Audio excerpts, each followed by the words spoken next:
Map Initiative and Ericsson. Today, with a clear focus on how to maximize impact through the miracle, in some ways, of digitalization.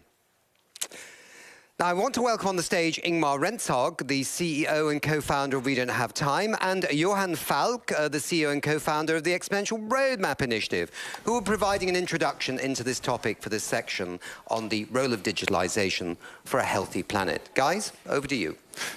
Thank you, Nick. And I have a question to start this segment with, and that is, how likely do you think that we will reach the emission targets in the Paris Agreement on a scale between 0 to 100%? I would like to start with the audience here on the site. And those thinking 1%, if you could raise your hand. 0%, could you raise your hand?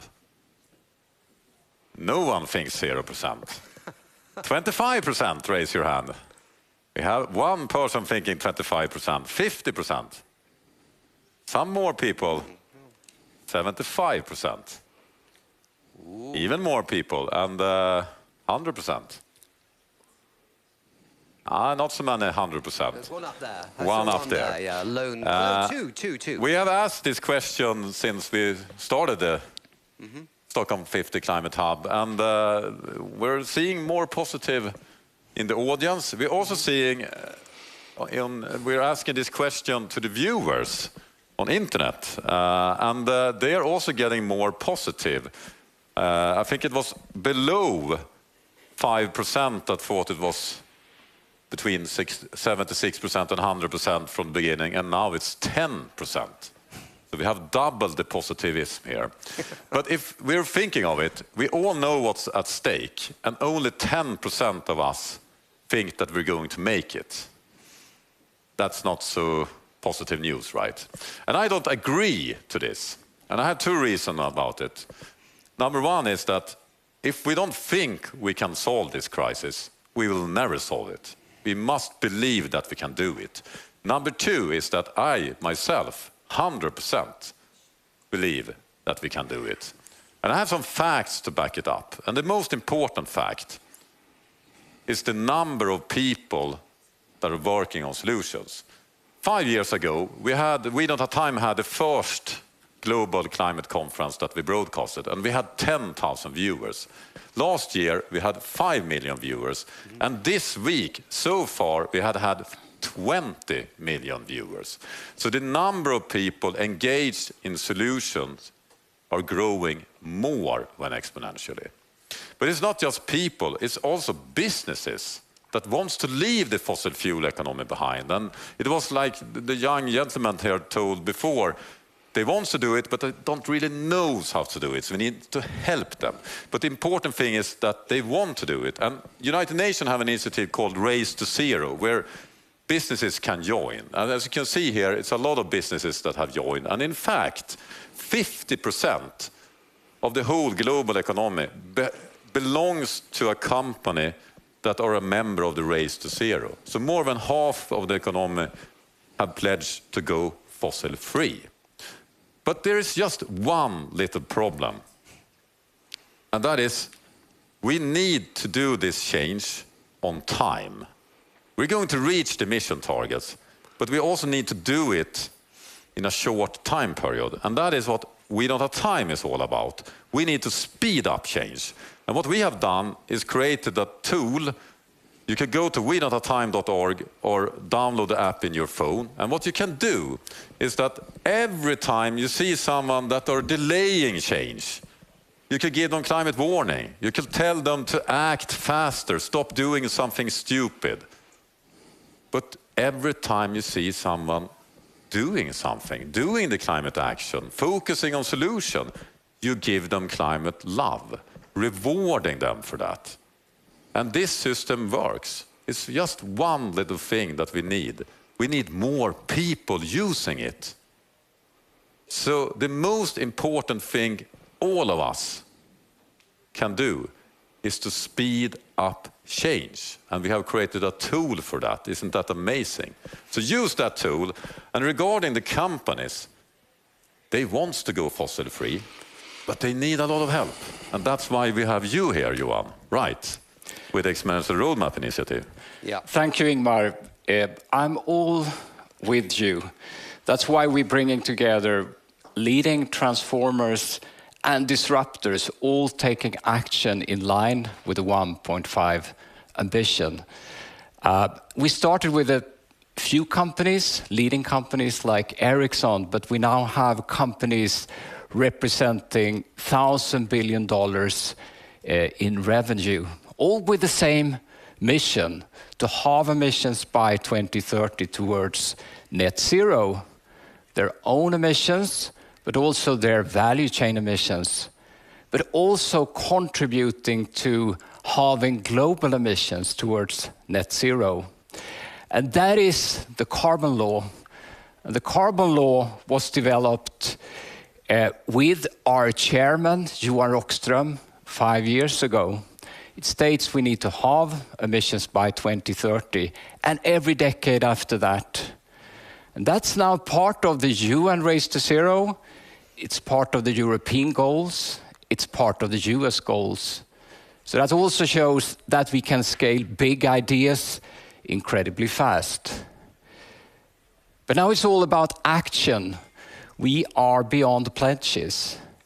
And that's why we developed the Exponential Roadmap, the Business Playbook, the Supply Chain Leaders, and the SME Climate Hub, which is all about exponential climate action and sharing our best practice to scale even faster. Today, it's about digitalization. The digital sector represents something like 1.4% of the global emissions.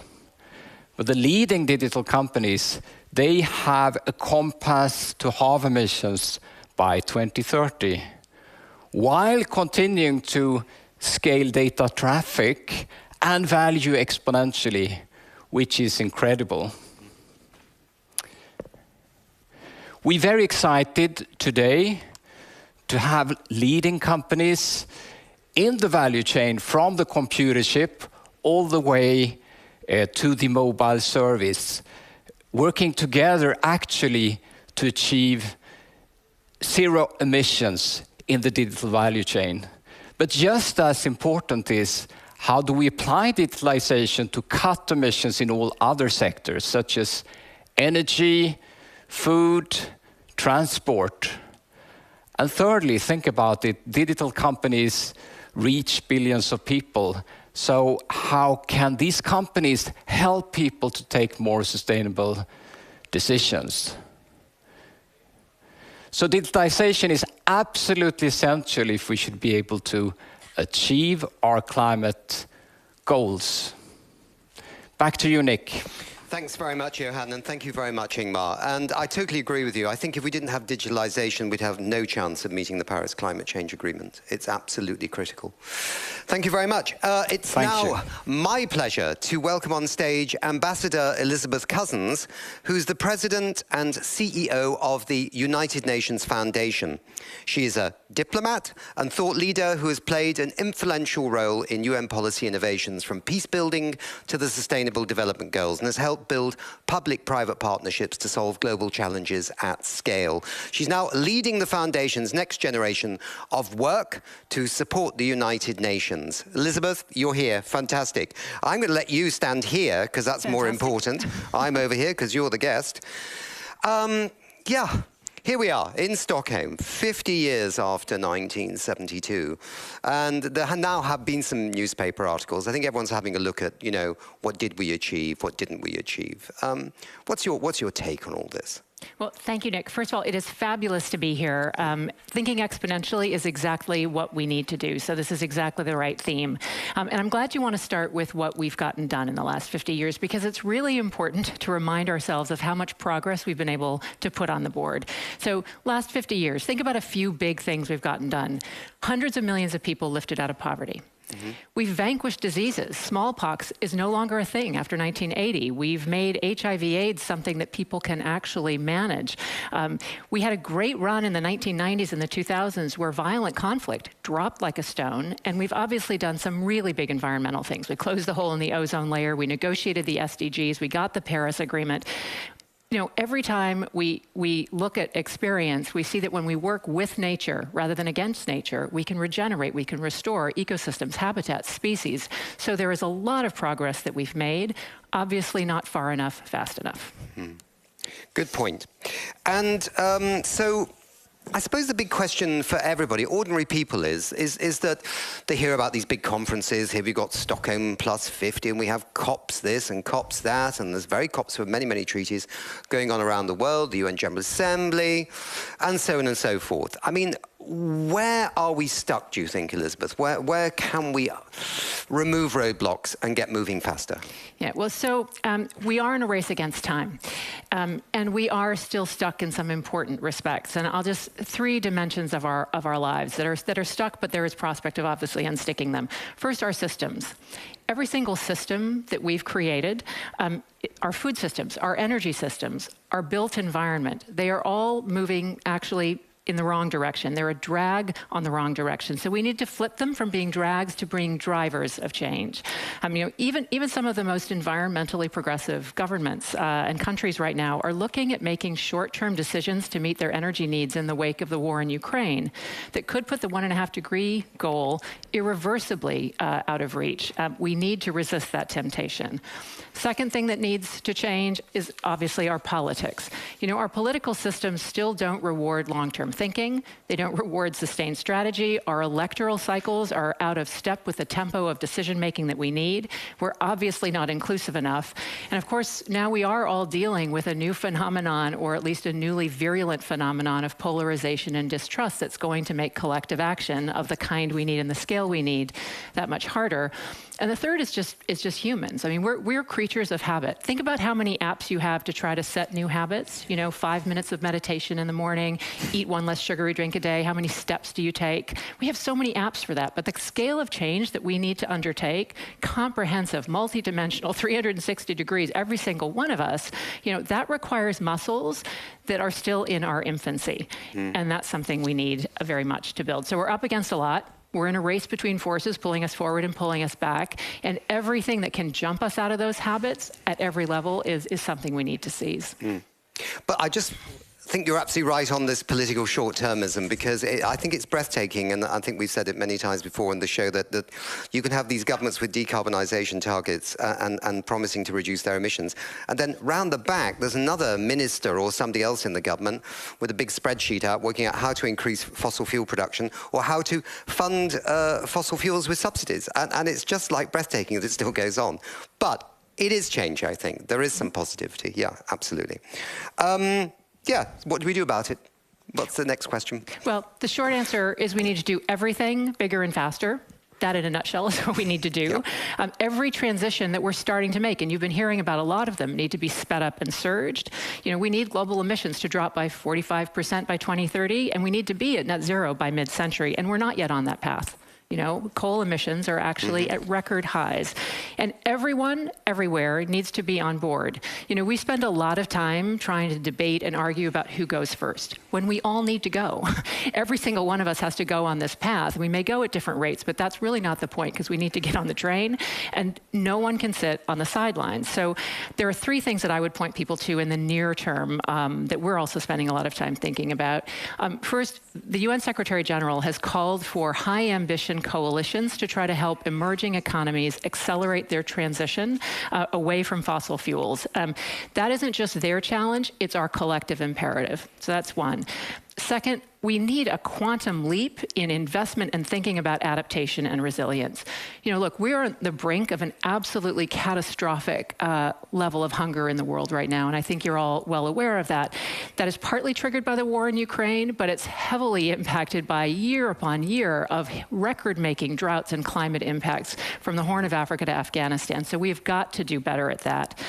And third, you know, I think we need a bit of a revolution in truth-telling and accountability. I think we are all well well aware of the cynicism there is out there about promises and commitments that are not fulfilled, or they're partially fulfilled, or you forget about them because we lack a sufficient or strong enough mechanism to hold our leaders and our leading institutions to account for their promises, and then to organize around that. So that's, I think, another important piece of the puzzle.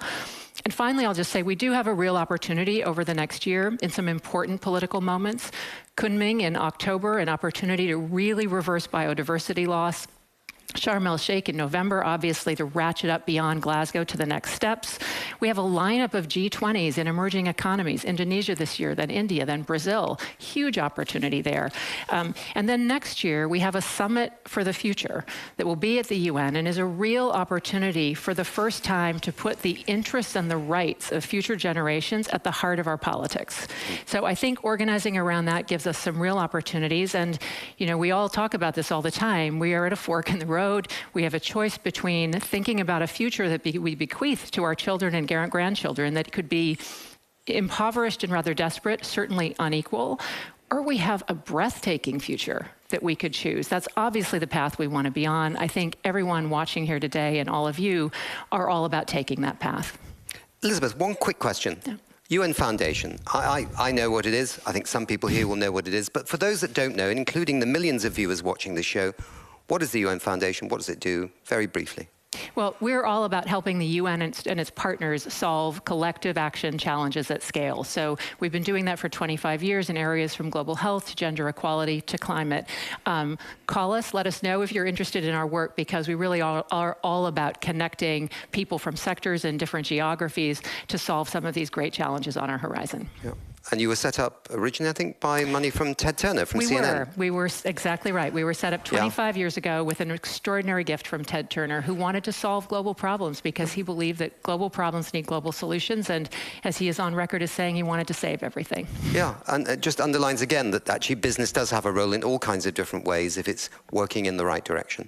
Absolutely. Super. Thank you very much for your time. That was really great. And we'll now go to our next guest. Thank you very much indeed, Elizabeth. So, we're now going to have, it says a keynote, but I talked to David before. He wants to have a chat about this instead. From David Jensen. He's coordinator of the Digital Transformation Task Force at the United Nations Environment Programme, UNEP. In this capacity, he is responsible for scaling up the use of data and digital technologies to accelerate action in addressing the triple planetary crises, including climate action, nature protection, and pollution prevention. David, come on down. Let's give him a big hand. Come on. This audience is a bit too quiet, isn't it? I don't know. Let's rev them up a little bit, yeah? So, David, this is a big job you've got. Huge job, huge responsibility, absolutely, Nick. What are you actually trying to achieve here? Speed and scale, as was just mentioned. You know, how do we use these technologies to speed and scale climate action, nature protection, and pollution prevention, right? How do we start to especially work with private sector to really start deploying these technologies for good? And so we're trying to integrate them across the UN environment's work and the work of the UN system. Right. I mean, the United Nations is many things. We have the United Nations Environment Programme, whose anniversary we're marking here after 50 years from Stockholm 72. You've got the UN Development Programme, you've got peacekeeping operations, all kinds of things going on. Is this primarily about the environment and climate and things like that, or is it also about all the other areas of the UN? It's about all the other areas. It's about how do we start to use digital technologies and data to achieve all the SDGs. So I happen to work on environmental issues, but I think the whole UN system is really seized by this. And the Secretary General, I mean, one of the things that keeps him up at night is exactly this question of how do we speed and scale the SDGs, and how do we govern digital technologies and data. And if you haven't been following, one of the big announcements that he wants to make next year is a new digital compact, a new global digital compact between governments and companies in terms of how are we going to harness these technologies for good. Yeah. I mean, it's absolutely clear to me, and I'm sure it's absolutely clear to you and a whole host of other people, that there is no way that we're ever going to reach the goals of the Paris Climate Change Agreement or the Sustainable Development Goals in full without digitalization. It's this like magic weapon that we've got, thank God, in our back pockets. Because without it, I think we'd be in really deep trouble. What is the response of governments to this? Do they really understand that we need to digitalize the work of the United Nations, the work of the UN Environment Programme? There is some digitalization, but let's be honest, it's not really encompassing the real possibilities. I would say this, that the digitalization is really a pivotal moment in human history right now, right? Pivotal moment, as Elizabeth just said. It's either the single biggest opportunity to achieve the SDGs at speed and scale, or at the same time, potentially the biggest risk, because it will accelerate all the drivers of planetary degradation, right? And governments, some governments see that, some governments understand we need to start moving and really controlling the direction of digitalization, and some are not yet, on board. So I'd say it's a bit of a mixed bag still, and that really means we need much more outreach, much more education, much more awareness raising on both these opportunities and the risks. Those really go together, and it's important that everybody sees and understands them in order to know how to govern them. Are there some areas where I think governments in the UN get it? Like, I mean, for example, surely nobody now doesn't know that if you're going to have renewable energy, distributed renewable energy, that you need to do something with your grid, and that also needs digitalization to make it function. I mean, there must be some areas that people get it. Sure, I think the one big question is transparency, right? Emissions transparency, supply chain transparency, the enhanced transparency provisions of the Paris Agreement were agreed to by governments. So I think, again, like using digital technologies to achieve transparency across supply chains is something companies get, but also governments increasingly get. And it is one of the single biggest opportunities to really get that kind of transparency. And one of the big ideas right now is this thing called the digital product passport, right?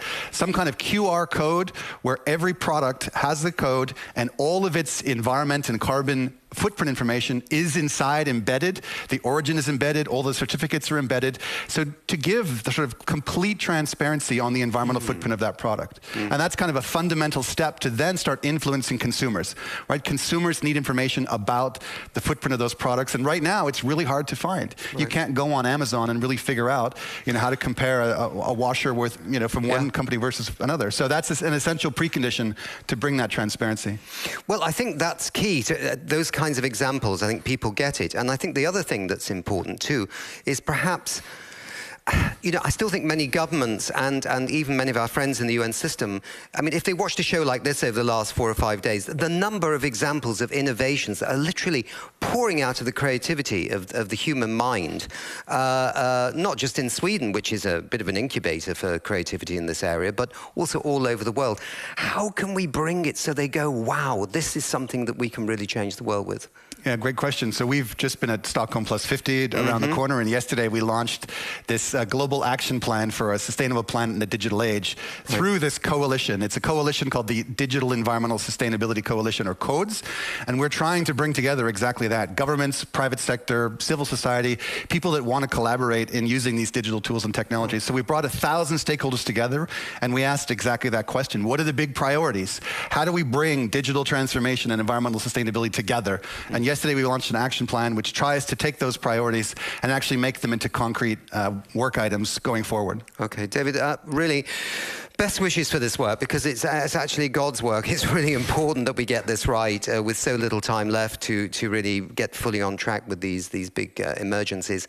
And I wish you a lot of luck with the Codes initiative, and I hope that the UN system can fully embrace it along with governments, because I'm sure many parts of the private sector will embrace this, yeah. Absolutely. Thanks. Thank you. Cheers. Great. Lovely to see you. Cheers. Okay. Thanks, David. Now you've started clapping, everybody gets a clap, all right? Or else they're going to be sad.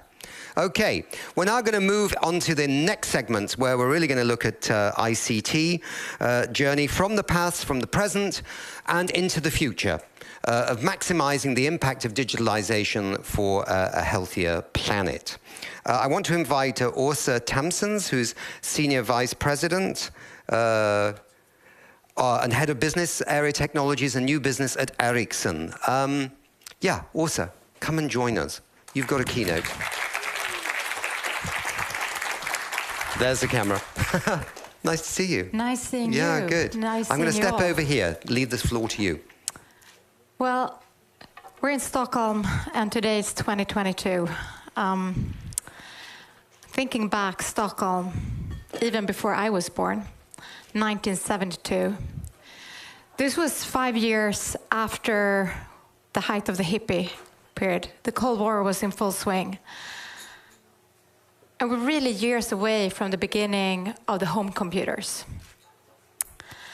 And when you did call on your landline, you were lucky if the person you wanted to reach was actually picking up the phone. The closest thing we actually had to mobile phones were two-way radios that were mostly for people like taxi drivers or emergency services to communicate. All that changed on April 3rd, 1973, when a certain Mr. Cooper, Martin Cooper, a Motorola executive, made a first handheld mobile phone. It was actually the first mobile phone call. His phone was just about a kilo heavy. I'm not sure every one of you would have liked that today. Took about 10 hours of charging and could last for 30 minutes. It's no wonder that initially mobile phones were thought of as an exclusive telephone service that might suit, certain workforces such as craftsmen or repairmen. In fact, we have a video from 1974 of the, well, let's say before its time, Ericsson picture telephone. As you can see, they used it mostly to show each other drawings and circuit boards. It brings to mind the reality of the 1870s, when the phone was introduced. Then, too, it was regarded as something that best was a luxury item for businessmen and doctors, and at worst could never compete with a telegraph. Very often the full potential of an invention can take times to reveal itself, and that was really true and has become the truth when it comes to mobile technology. We're now on the 5th generation, and with each generation of mobile technology, we've seen the possibilities of digitization becoming more and more realized. Think about 2G. It was much about more than telecommunication. It helped lay the groundwork for nothing short of a cultural revolution. As texting, downloading, and talking over the phone became much, much more popular, the 2G network actually led to massive adoption of what we call today the cell phones on both the consumer and the business side. And for many, that was the difference between being banked and unbanked. The simple difference and the function of an SMS.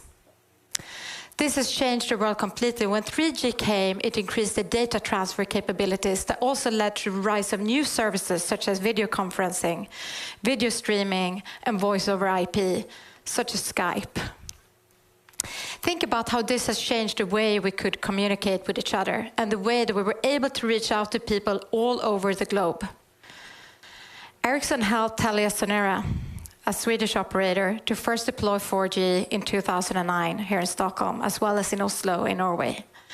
It was subsequently introduced throughout the world and offered fast mobile web access, gaming services, high-definition videos, and video conferencing, and all of a sudden we were all used watching our favorite movies on our cell phones. With 4G, the mobile phones became the portal to accessing everything from social media to the internet streaming video. And 4G leadership created jobs. It drove economic growth, remarkable economic growth, and enabled entire brand new services, companies, and industries. Many inventors have the drive and curiosity to advance technology to benefit of humanity. And it was becoming apparent that now we needed also to advance technology for the benefit of the planet. 10 years ago, in 2012, there was a Reuters reporter who asked Ericsson after a sustainability report was published, and they asked, can technology really be for the good? As we said then, and we say again now, absolutely yes. We can see that now, nowhere better than with 5G. And we're still very early on that 5G journey. Because we're now entering the 5th generation of mobile technology, otherwise known as 5G. And it's not just about increased speed and capacity. It has capabilities, you could call it superpowers, with reaction time that is faster than human brain can react. It has the capacity and architecture to scale new technologies. AI and machine learning at a completely new level, augmented reality, and making that a reality, while being much, much more energy efficient than any previous generation. More than ever before with 5G, our industry has the unique potential to enabling not only consumers, but actually the full industrial sectors to move towards more agility, efficiency, and a low-carbon economy. For example, think about augmented reality. Ericsson recently worked together with EE to power the Green Planet AR experience, where we're using 5G-powered augmented reality, where visitors are taking into a digital rainforest in real time. They're teaming with tropical trees, plants, they can experience the wildfire, they can experience the wildlife, and it's hosted by David Attenborough. These new immersive experiences for consumers will help build a better awareness and better understanding of our planet. It's an excellent demonstration of how technology can be used as a platform for a more connected and sustainable future. Let me take another example. In the midst of the pandemic, Ericsson opened up its first 5G smart factory in Texas. It was recently recognized by the World Economic Forum as one of the world's lighthouse factories, both in the category Industry 4.0 and sustainability. Throughout the factory, we have 5G connected devices, sensors to continuously monitor, optimize, and enabling factory to be as productive and sustainable as possible. But the 5G platform and the level of automation also makes it possible for us to invest close to our customers in the US in what you could say is a high-cost labor market. It also helps us to reduce the production, but also the transportation. We can be smart in our logistics, and we don't have to ship things from all over the world to reach our customers. And this, in fact, will be key for us when we work towards a mission to reduce our airborne supply chain from 30 to 10%. I think also if you think about 5G and the capacity and ability to process millions and billions of real-time information and connections will be critical, not the least when it comes to the energy system. Think about the need to drive or to real-time process and distribute supply and demand. And this will become increasingly important as we get more and more renewables into the mix. Because connectivity and automation can deliver higher reliability and better protection of the electric power grid, which will unleash great potential benefits, but it's actually a necessity as we want to increase the amount of renewables in the system. And of course, these are things we see here and now.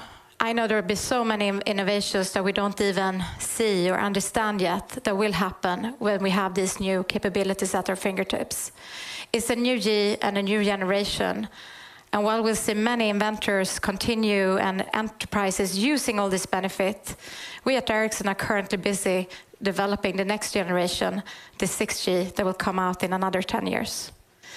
When it comes to the future, as we saw with the original telephone and even more with our own video phone in the 1970s, the realities may be more advanced than we can even imagine. Today, we can imagine and we see happening smart cities where every light, every air conditioner, every car is interconnected, ensuring for true and balanced energy efficiency. We can imagine farms of offshore wind turbines covered by a single private wireless network that could unlock solutions that includes predictive maintenance, repair analysis drones, and augmented reality engineering. We can imagine smart farmings, where we let farmers stay farmers, with connected farming machinery working with sensors in the soil. The UN predict actually that the farms will need to produce 70% more food on more than 5% more land by 2050. That's a massive productivity increase.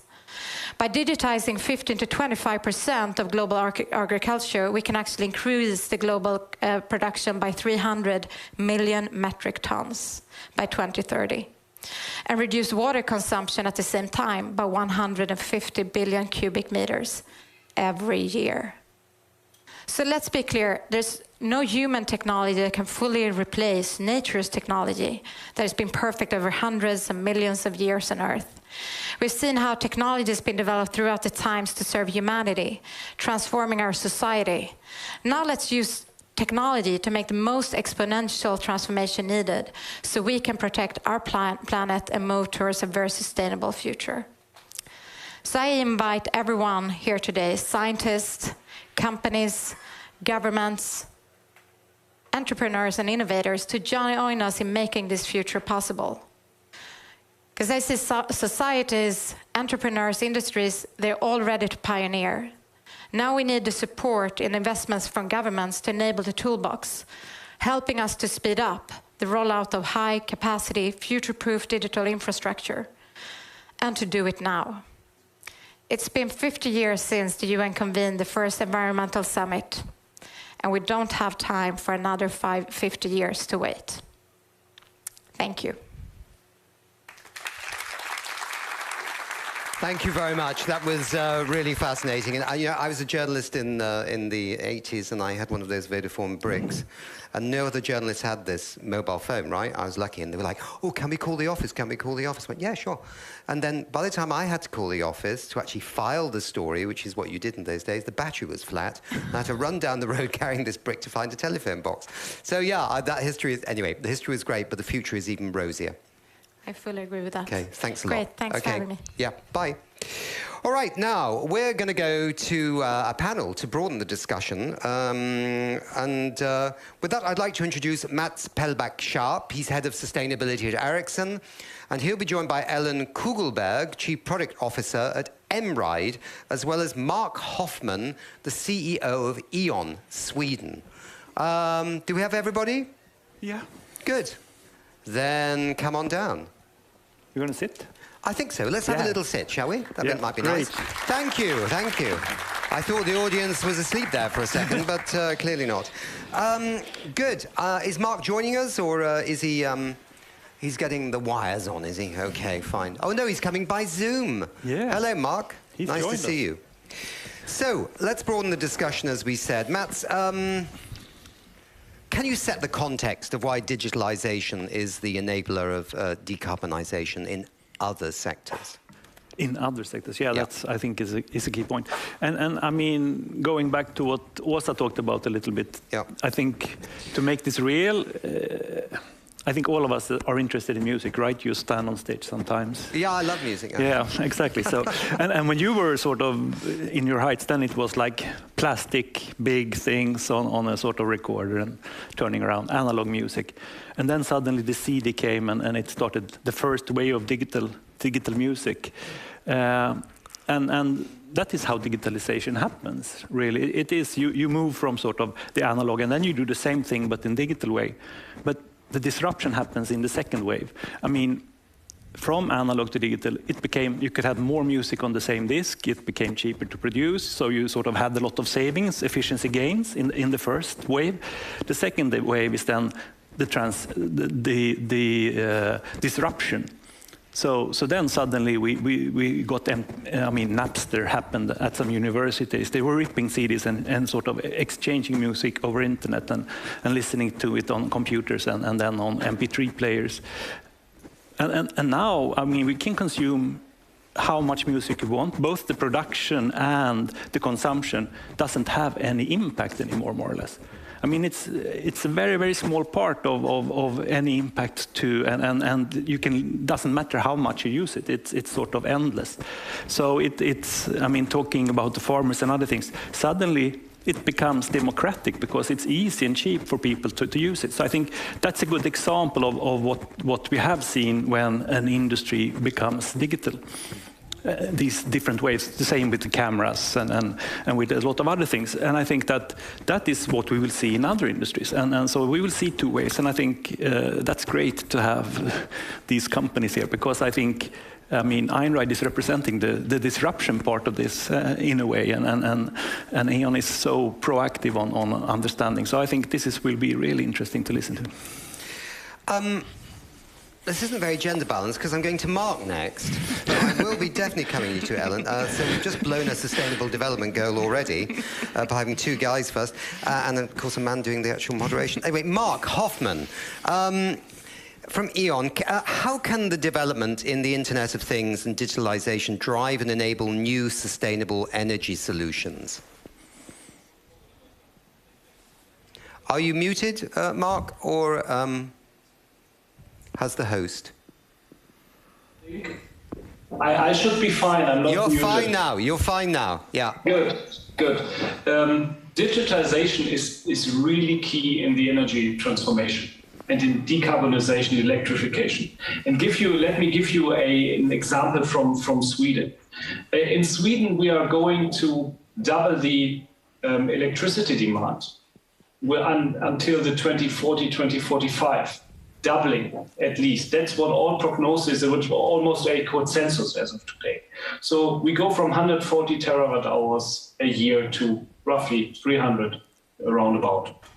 And there are several things that are key as enablers so that that can happen. Number one is, of course, we need that more energy we need to transport, right? We need grids, strong electricity grids and capacity in the grids, where E.ON is heavily investing. We need then the heating sector, which is also part of the energy system, needs to be strong and be a backup to the electricity grid, which is also very much acknowledged in Sweden and can also provide local energy production.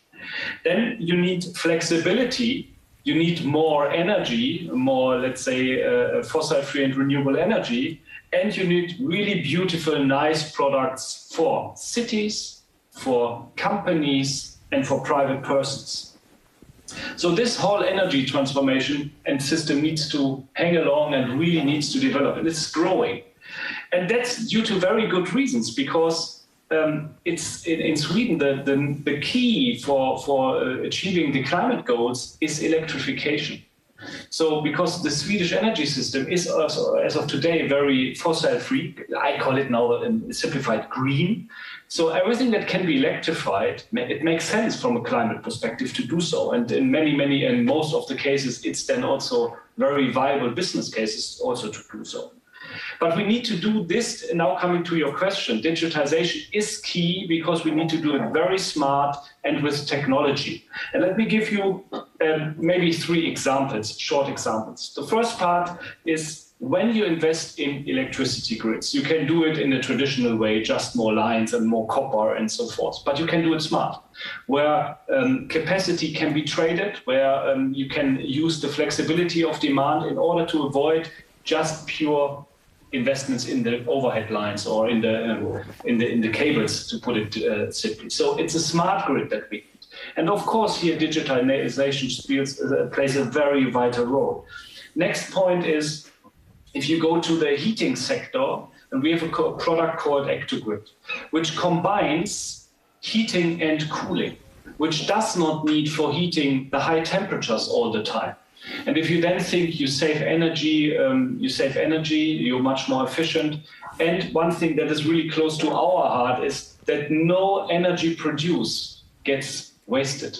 And energy is cooling or heating. And if you combine those flows, which we do in the Ectogrid technology, you can steer them very intelligently. The one who uses cooling has excess heat, can provide the heat to another one who needs that heat, and vice versa.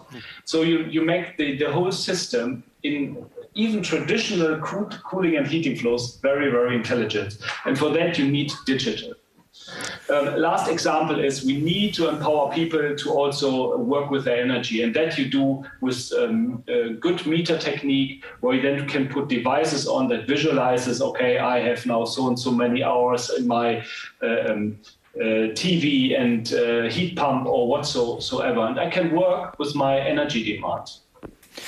Okay, Marc, thanks. That's a good glimpse into that, and maybe explains to the audience a bit more what digitalization does for us. Ellen, Einride, what is Einride? What is it doing? And maybe we'll get some digitalization as well. But who are you? So, thank you for that. Yeah, so Einride is really, it's a Swedish startup originally that started out from the idea of how do we rethink shipping? So digitalization needs to happen in this industry. Electrification needs to happen in this industry. And the disruption of that will come through automation. And instead of thinking about sort of incrementally changing part of the shipping industry, how about thinking about that future and what that really entails and how the ecosystem needs to change? So Einride is really sort of the answer to that. So we are a technology company that develop electric and autonomous vehicles. We develop the platform and the operating system for digitalization of the transport operations, and doing it in a much different and much smarter way. So it's about increasing the efficiency in the transport system.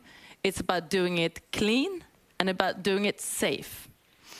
So it's really, you know, when you talk about sustainability, it's about sustainability for the climate, it's sustainability for the people, both in the industry and the people around the industry, and it's sustainability for business. And that's really what Einride is about, because going electric today can be done in a cost-efficient and cost-neutral way if it's done in a digital and efficient way. And we don't have time to wait. So what Einride want to do is really remove all the barriers by taking our customers through this and showing that it can be done now and removing those barriers, because what we offer is both the actual service of transportation, but we also help with the infrastructure of charging and the services around it, and also the planning around it. So that there is no excuse not to do this, because it's also the best thing to do for business. Just to be clear, when you say shipping, you don't mean ships. So correct, it is ground transport. Okay, so very good, very good. Thank you for that. I was just thinking at the moment when I first, because I know you're not shipping, as it were, but I thought the audience might think, you know, whoop-woo, and you know. Very good point. No, it's a ground transport, so it's heavy trucks. Yeah. So making sure that 7% of all the global emissions, CO2 emissions, comes from ground transport. Yeah. And that is the sector that we completely want to disrupt and transform. Okay, good. Let's move on, because the time is ticking merrily, and we don't have time as usual. That's our slogan. Okay. Marc, I was going to come to you. I want to quickly go back to Mats, though. Can the digital infrastructure cope with what Marc's doing and what Ellen's doing? In other words, we're going to need a lot more electrification, but we're also going to need a lot more digitalization to support that. Can we do it? We can do it, but I think what we see is that digital infrastructure is taken for granted. And that is, in fact, a big problem, because, I mean, we just expect it to work everywhere and every time. And the business case for digitalization right now is mainly on consumer sides. So the dimensioning of the system is not done for the big changes that we have in industry. So there is, in fact, a gap and a problem with this. So I think, I mean, just to put that in a little perspective, is really about the two major issues is that when you build an oil port, or now probably a gas port in Europe, I guess, because we sort of don't want to buy the gas in the pipeline, we want it to come from some other place currently, then you get sort of the government build that and pays for that. If you want to build the digital infrastructure, the 5G infrastructure that we heard about, that is crucial for Einride to work in the future and for Marc's grid to work, yeah, then you pay an upfront tax. In Italy, 6 billion euros to be allowed to start investing. And then you can start investing. So, I mean, that's not treating infrastructures in an equal way, I think. And then, I mean, on a European perspective, the total cost for building 5G is around 200 billion. But there is an investment gap that is needed to fill. And that investment gap is really along the roads and in the countryside to do the agriculture changes and so on. So there we have the gap, and there we need to sort of invest as a society in that part of infrastructure. And I think that is sort of not fully understood and discussed. I mean, we have talked about it before, and I think that is not part of the plans as it is now. So there is a gap and not an understanding. Yeah. So that's a bit stupid, really, isn't it? Because if we have digitalization, then hopefully we'll not only deal with climate change, but create more jobs and actually build our economies. Whereas the government seemed to be behaving like the old days when they were trying to liberate telecoms and you all had to bid for a contract and spend lots of money up front. So they need a bit of wake-up call, don't they? Yeah, I think so. Do they, Marc? Do the governments need a wake-up call? No, but I think we see in many instances that we need to speed up and create prerequisites when there's a huge willingness to invest, to develop.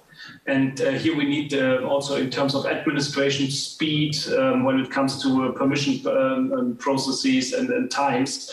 We need to speed up. We don't have time, as we say. Yeah.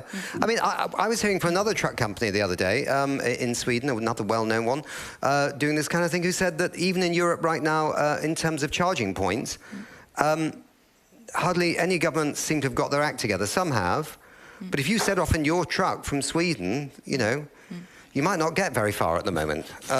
So, you know, there's a lot needs to be done by governments on the digitalization side, but also on the charging point side, and then charging points need digitalization. I mean, this thing goes hand in glove, yeah?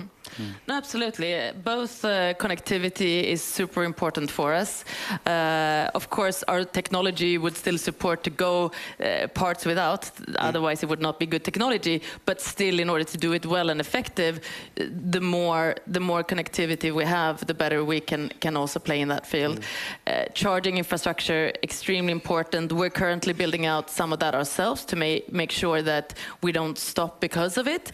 But of course, we would be able to grow much faster and service more customers if we got support to build that out. Right. So there's a lot of infrastructure. Also over time, there will be, you know, simple things as how does a red light communicate other than just the light to be able to support autonomous vehicles. There's plenty of other small things, but I think the overall about connectivity and the charging and sort of electric grid that is required, because it's not only the charging point, it's the grid underneath as well that's really important. I think you brought a good point out there as well for the audience, because it is autonomous vehicles, yes?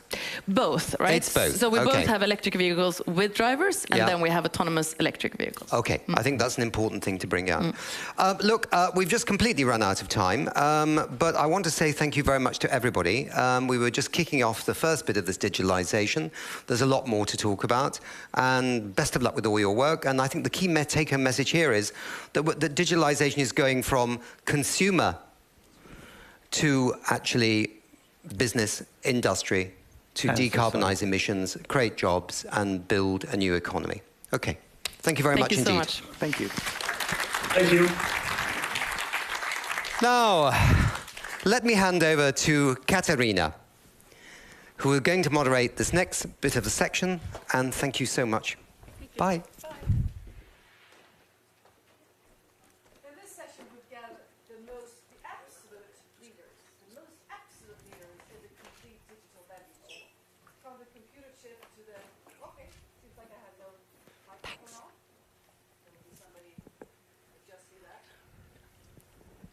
Okay. It's good if you hear me, right? Okay, excellent. So again, in this session we have gathered the absolute leaders in the complete digital value chain, from the computer chip to the mobile internet service all the way. So we start with a keynote presentation from the CEO of Ericsson, Börje Ekholm, who will talk about Ericsson's net zero ambition. So Börje, you have our attention.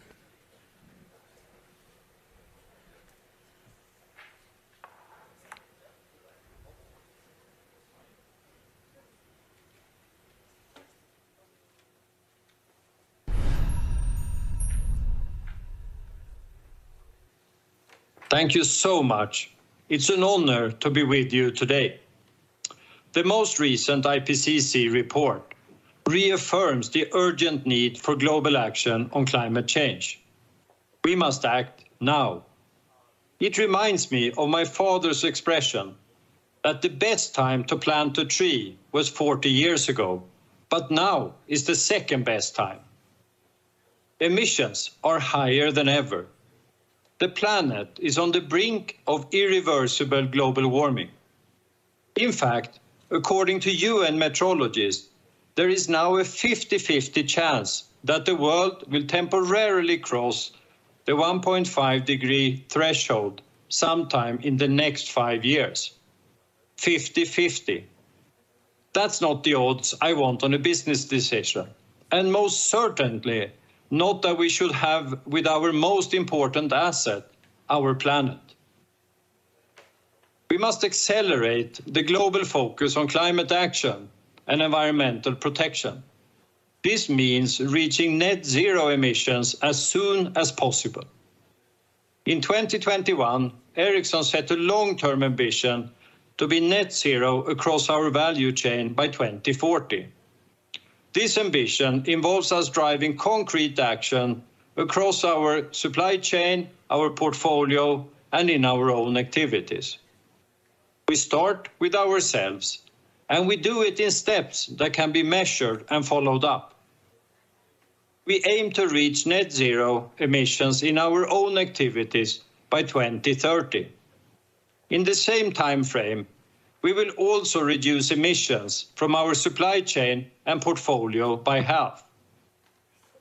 To support the mobile industry ecosystem to reach net zero, it's crucial that we continue to develop solutions that enable our networks to use as little energy as possible. Our technology has the potential to enable so much more. While the ICT sector stands for 1.4% of global emissions, by using digital technology and solutions, other industries can decarbonize, enabling a 15% reduction of global emissions by 2030. While at Ericsson, we have outlined our pathway to reducing our emission by 50% by 2030. The time to 2040 is filled with uncertainties. One thing is for sure, digitalization is a key enabler of decarbonization. And to digitalize the society, connectivity is required. Accelerated rollout of 5G and connectivity solutions across countries and industries can thus play a central role in reducing CO2 emissions and achieving those 2030 goals for decarbonization. Governments and policymakers must act fast to remove regulatory and policy boundaries to the deployment of 5G or risk falling behind. Even though the UN calls it a race to zero, this is not an ordinary race. It's a race that everyone needs to participate in, and we need to cross the finish line well before 2050. It is time to improve our odds together. Thank you. Well, thank you very much, Börje Ekholm. It's now my pleasure to introduce Pernilla Bergmark, who is Principal Researcher ICT Sustainability Impacts at Ericsson, and Reyna Úbeda, she is Project Officer at International Telecommunication Union, ITU. So please join me here at the tables over here, Reyna and Pernilla.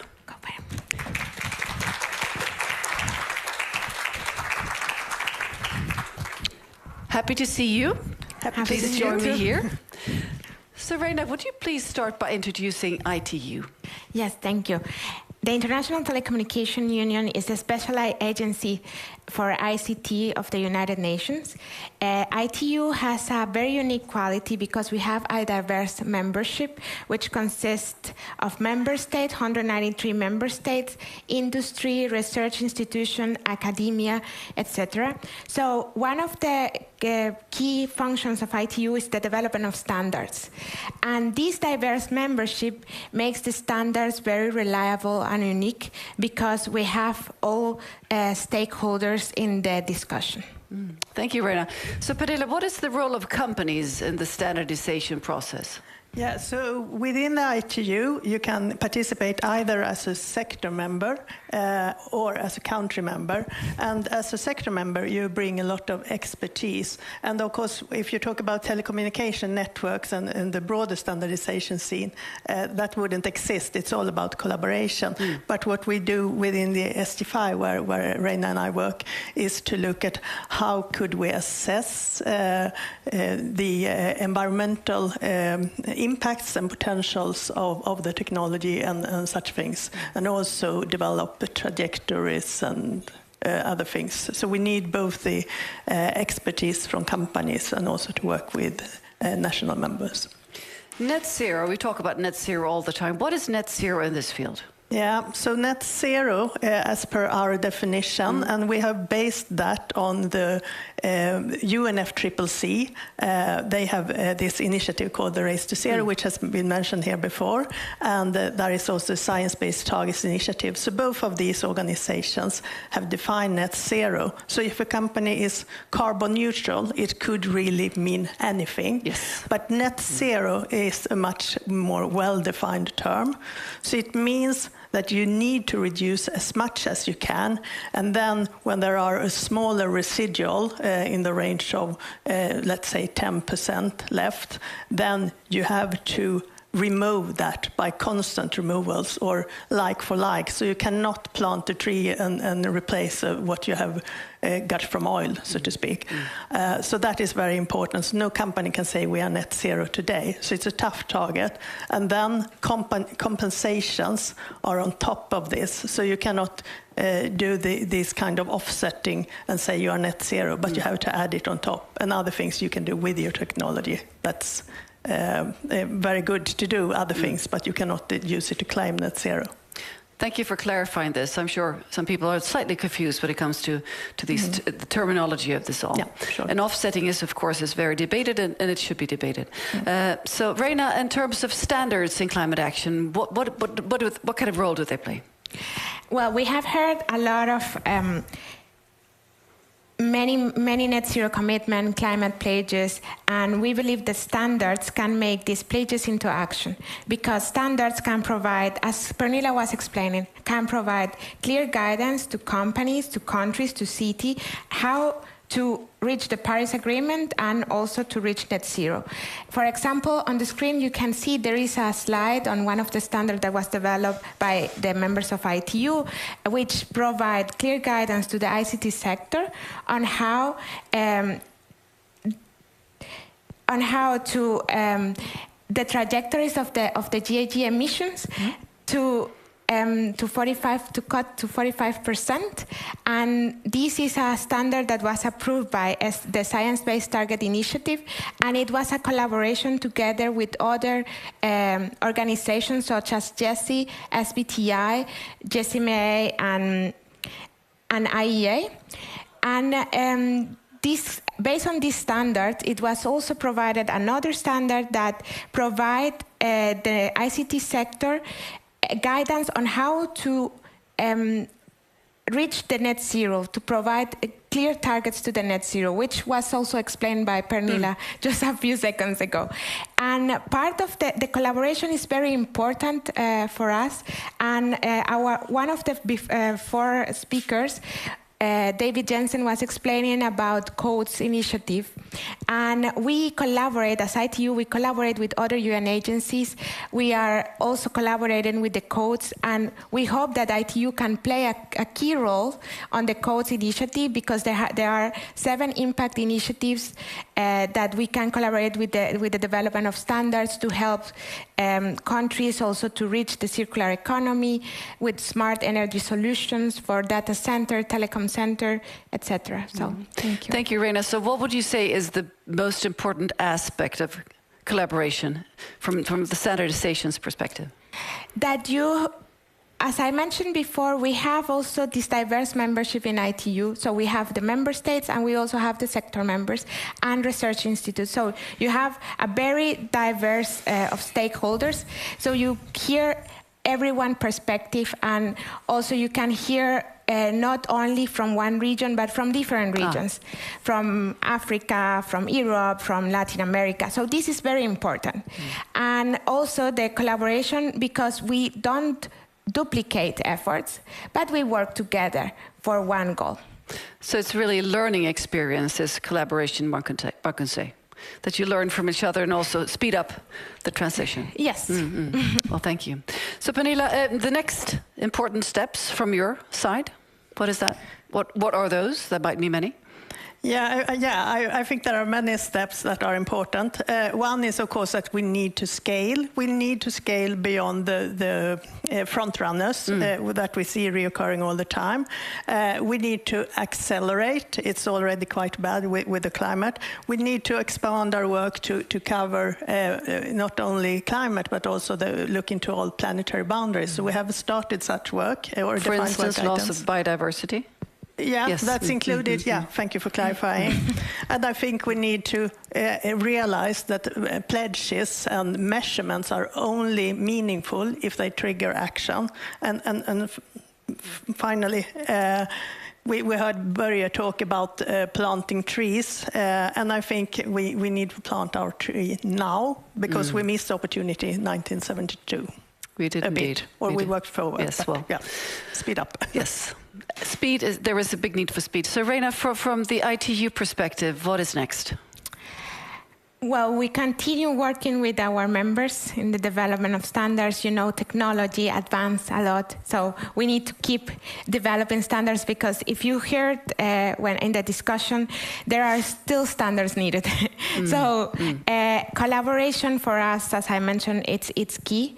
And also we have, for example, the regional groups, which these also help us to hear from the other regions their point of view and their needs. So this will be I think our continuous work to still keep working on a standard for climate actions. So Reyna, what do you need to facilitate your work even quicker? I mean, what is it? Is it more funds, or is it more visibility, or what is the key here? The participation of member states, the participation of the industry. Also, we are helping in ITU. There is a program to bridge the digital the standardization gap as well, because we know that there are some countries that they don't know how to participate in the standardization activities. So we help them to understand how to participate in the work. And also how SMEs can also participate in the work of the standard. Excellent. So it's a call to action to those that might not know of your work and might want to be included. They contact ITU. That's correct. Excellent. Well, wonderful. Thank you for sharing your insights, Reyna and Pernilla. Thank you so much. Thank you. Bye. Thank you. And now we have some other fantastic people joining us here on stage with a deep knowledge in this field. And we have with us coming up shortly here on stage is Karen Doyle. She's Director of Network and Edge Sustainability at Intel. Saima Ansari, she's Senior Partner Manager at Deutsche Telekom. And she will also be joining here, sitting in the sofa any second here. Patrick Öhlund, Director Energy Markets Nordics and Europe from Microsoft. And we also have with us Anna Töndevold. She's Nordic Lead Sustainability Strategy at Accenture. And coming back from just stepping down a few minutes ago, Mats Pellbäck Scharp, Head of Sustainability, Ericsson. So please give them all a warm hand.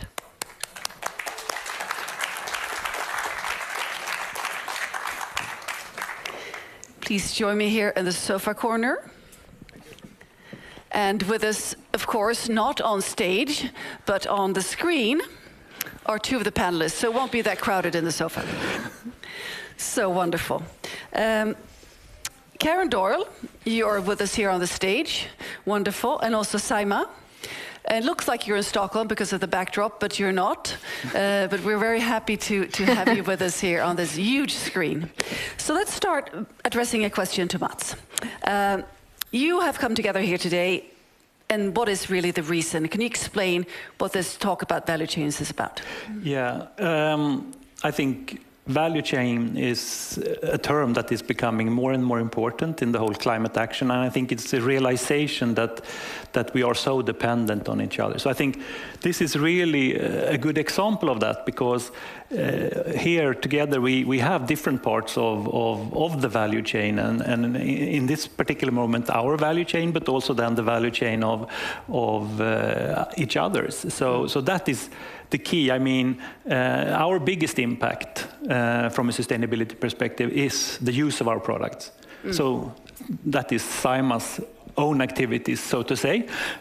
So we need to work together. So part of that is energy performance of our product, and then it's their energy mix on what type of energy they have.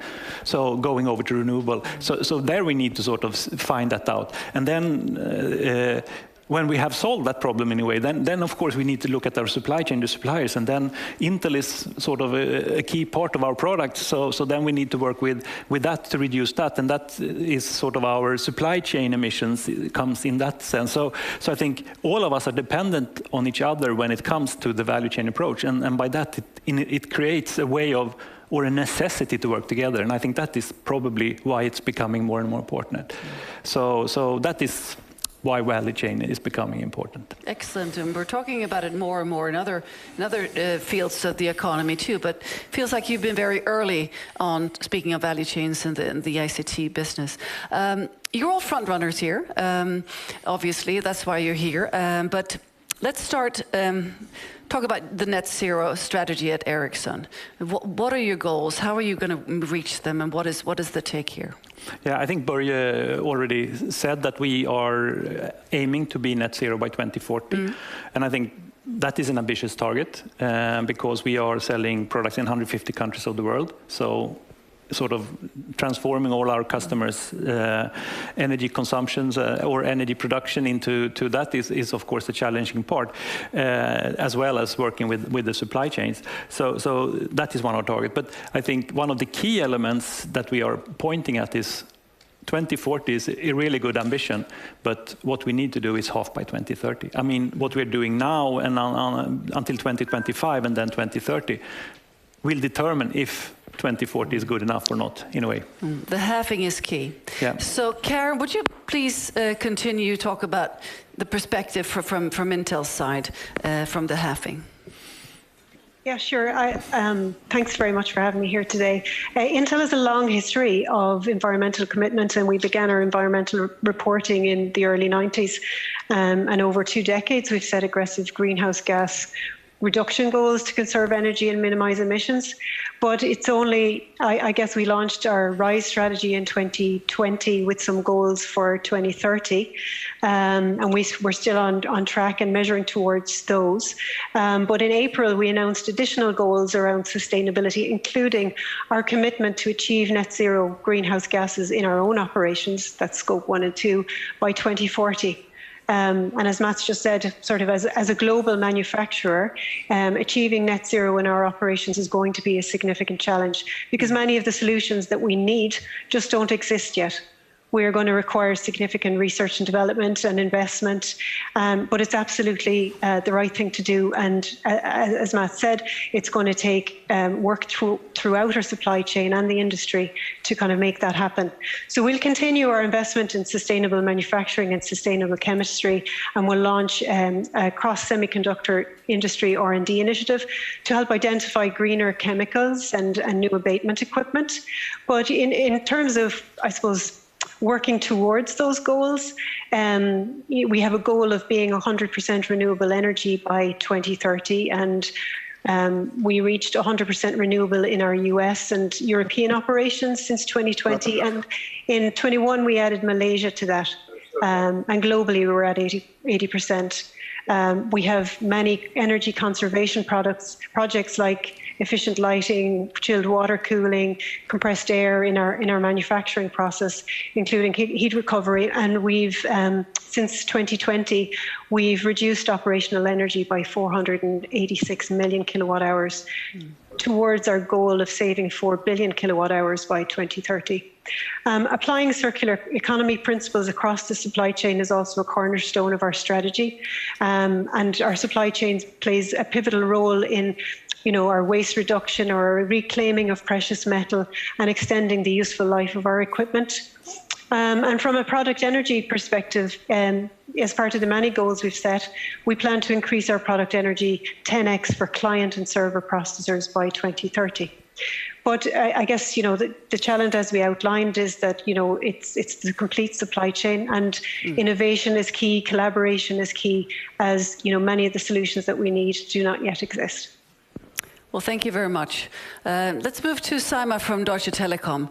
Give us your pitch here of your goals and also your challenges. Just like Karen pointed out, there are challenges still ahead. Sure, and thanks for having me here. I hope you can hear me well. And, yes, we can. Yes, we can. Perfect. So in terms of goals, of course, at Deutsche Telekom, climate protection is our top priority, and we have added sustainability in our core strategy since 2020 itself. Our customers are already surfing in the green network today, but this is, of course, only a first step because we have very ambitious goals ahead of us. We want to become climate neutral in our direct operations by 2025 and in our entire value chain by 2040. And to reach those goals, of course, we have put many different efforts in place. For example, from last year onwards, we have switched off our 3G network. We are switching to fiber. We are operating highly efficient data centers. We have launched several take-back schemes for the mobile devices, for the CPEs, all over the subsidiaries within the Europe. From 2020 itself, all the deep-branded, telecom-branded products are packed in fully sustainable packaging, which means that either all the material is recycled or made out of recyclable material. So this is something which we are really, really proud of. And now we are working also on this together with our suppliers to make sure that whatever we are buying also from them is actually coming from the sustainable packaging itself. And we have, of course, many different aims towards moving towards a circular economy. And I think you can imagine that being one of the largest communication service provider, which is operating on both the sides of Atlantic, we operate a huge network infrastructure. And I think this already was told for the supply chain part that, and from our case at least, it's 98% of the emissions which are categorized in this scope 3, which is a huge amount.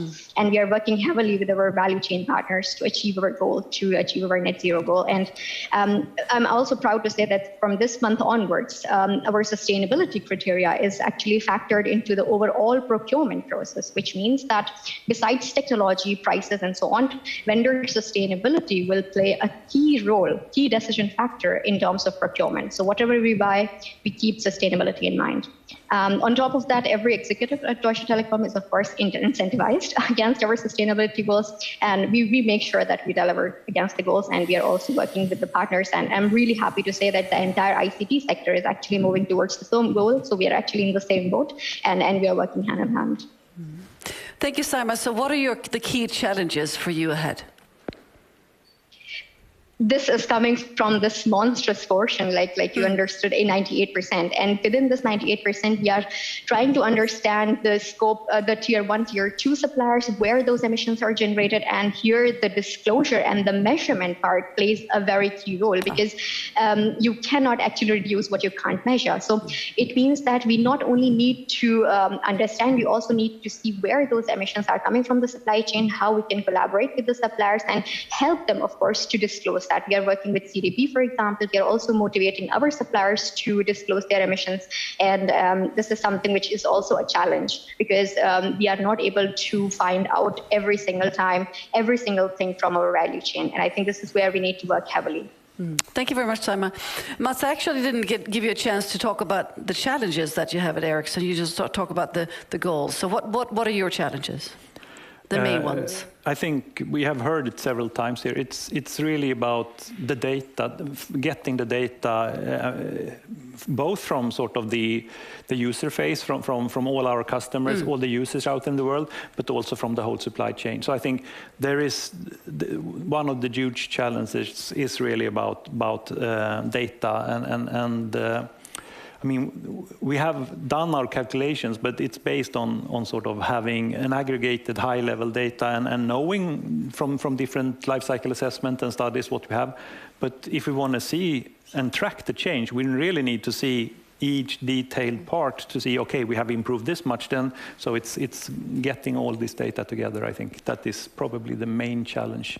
Then, of course, technology and partnerships and all of that. But I think that for us, it's not data. Saima's nodding. She also mentioned the measuring as a key obstacle or challenge. So, Patrick from Microsoft, what are your goals and plans and also challenges, please?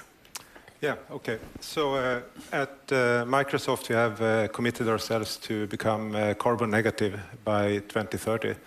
And then we have our quite ambitious long-term objective to, by 2050, we will have removed all the carbon emissions that Microsoft have ever generated since we started in the 70s. That's a big task. It is, and I guess we're not exactly sure how to get there. But for the 2030 goal, we have a clear plan, and it's actually three main pillars. It's the reduction of scope 1 and 2 to almost zero by 2025. And then by 2030, we will have removed about 50% of our scope 3 compared to 2020. And the remaining emissions we will remove by high-quality carbon removal offsets. So how are we doing so far? I think we have quite good progress on scope 1 and 2. We think that will be almost zero already by 2025, including 100% renewable energy for all our businesses worldwide. Our key challenge, though, is similar to what we heard before. That is to reduce scope 3 emissions fast enough. We actually, last year, we even increased our scope 3 emissions by over 20% due to our business growth. And we have two big components in scope 3 that is a challenge for us. And it's about 30% comes from our capital investments, the data centers that we're building to expand the digital infrastructure. And almost 30% comes from the energy usage from the devices that we are selling, like Surface devices, Xboxes, and so on. So what we're doing now is that we are already working with all our key strategic suppliers globally. And we're trying to, similar to what we heard here before, we're trying to help them and encourage them and incentivize them to quickly remove the carbon emissions. And we are helping them with data and data definitions and so on. And we have a quite clear decarbonization roadmap for the years ahead. Last but not least, we have now, last year we announced that we are now doing large-scale carbon removal procurement.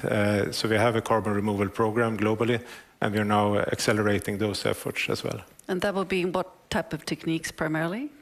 So we have quite good or quite high quality standards. We want the carbon removals to be primarily long-term. So we're looking at things like direct air carbon capturing and also BECCS or bioenergy carbon capturing and storage to make sure that the carbon that we remove will also stay removed for thousands of years to come back in the ground. So just to clarify, that would be storing in the bedrock or in the ground, yes. Yep.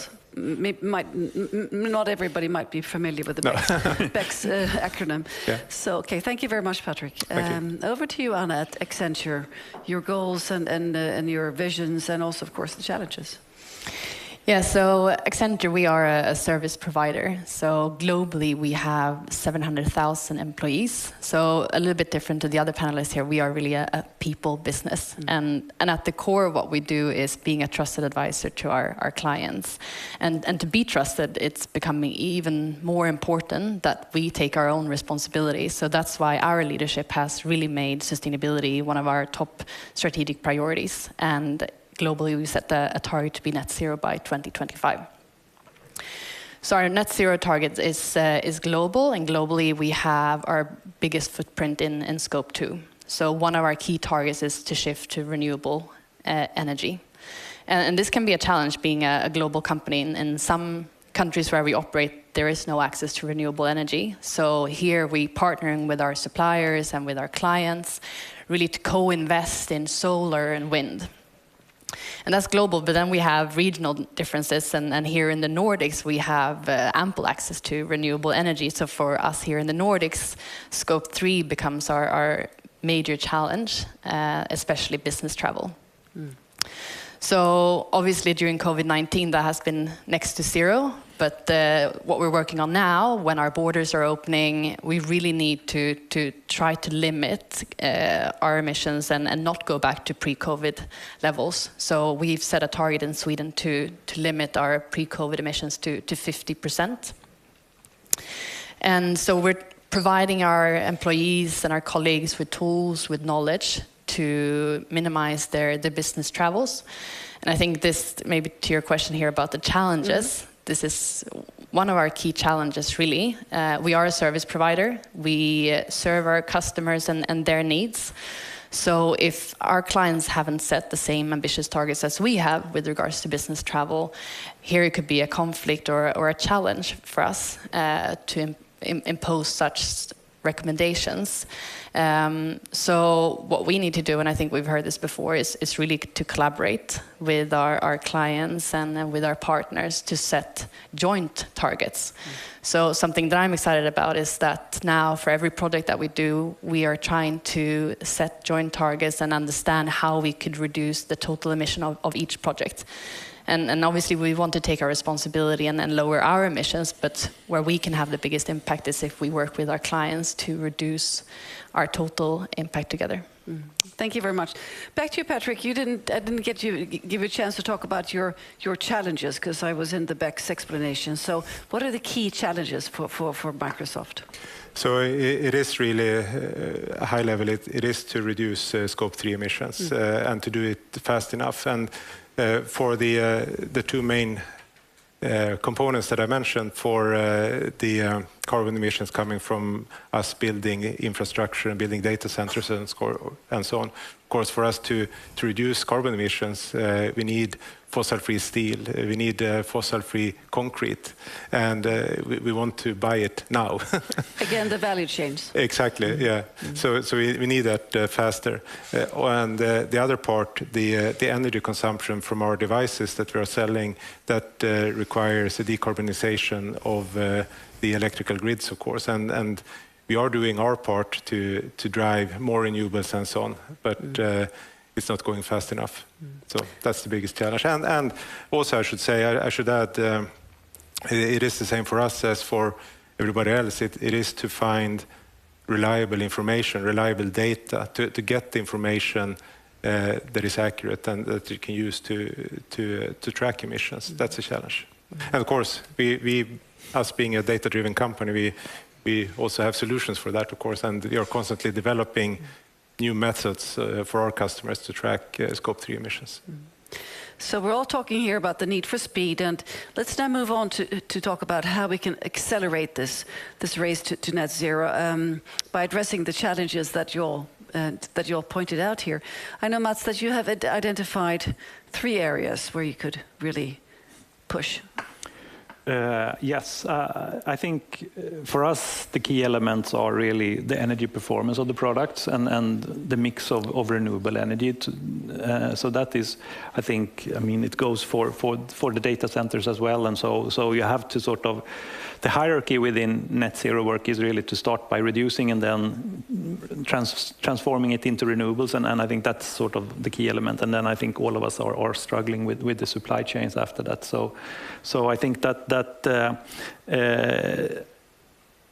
to make that happen, I think the success factor and the accelerator is really to work together. And we will sort of later today hear about the 1.5 degree supply chain leaders. And I think that is a clear example of a value chain approach where we together really can accelerate the work and support companies. So I think stay tuned for that one, because that is super important. So energy efficiency, Saima, what is your take here? How can we accelerate here? Thank you, Mats.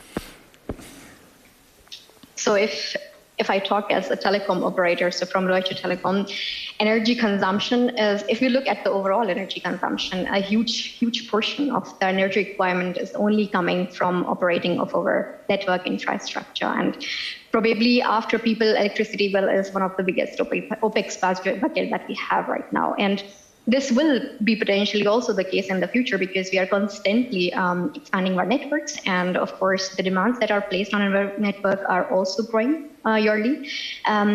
If we just look at the past 5-6 years, the overall traffic grew almost 9 times within our networks. And if we do not expect a huge change in the consumer behavior, we see, based on our predictions, an annual growth rate of 30 to 40%. And on top of this, new technologies which are coming. So you can already imagine that at Deutsche Telekom, energy efficiency has become a strategic priority. And we are, of course, opting different ways to reduce the energy consumption, either by replacing legacy technologies with the new one or the more energy efficient one, migrating fixed line to the IP technology. Of course, we are already running our whole infrastructure on the renewable energy, consolidating the data traffic into highly efficient data centers. However, all of these measures are really not enough, because dealing with this exponential data traffic through 5G and all the new technologies, we have a huge challenge in front of us, which is not only keeping the network safe and running, but also running in a much greener way than today. And if we look only from the technology point of view, each generation of the mobile network, the mobile technology is efficient, much more efficient as compared to the previous one. For example, a study says that 5G is 90% much more energy efficient than LTE per bit. And right now, what we have in a network is like tweaking the network's static power consumption to help reduce the consumption with the help of sleep modes, for example, or bringing the latest chipset into the products, which, for example, the vendors are selling to us. But this alone will not be sufficient to reach the goals that we have in terms of energy savings.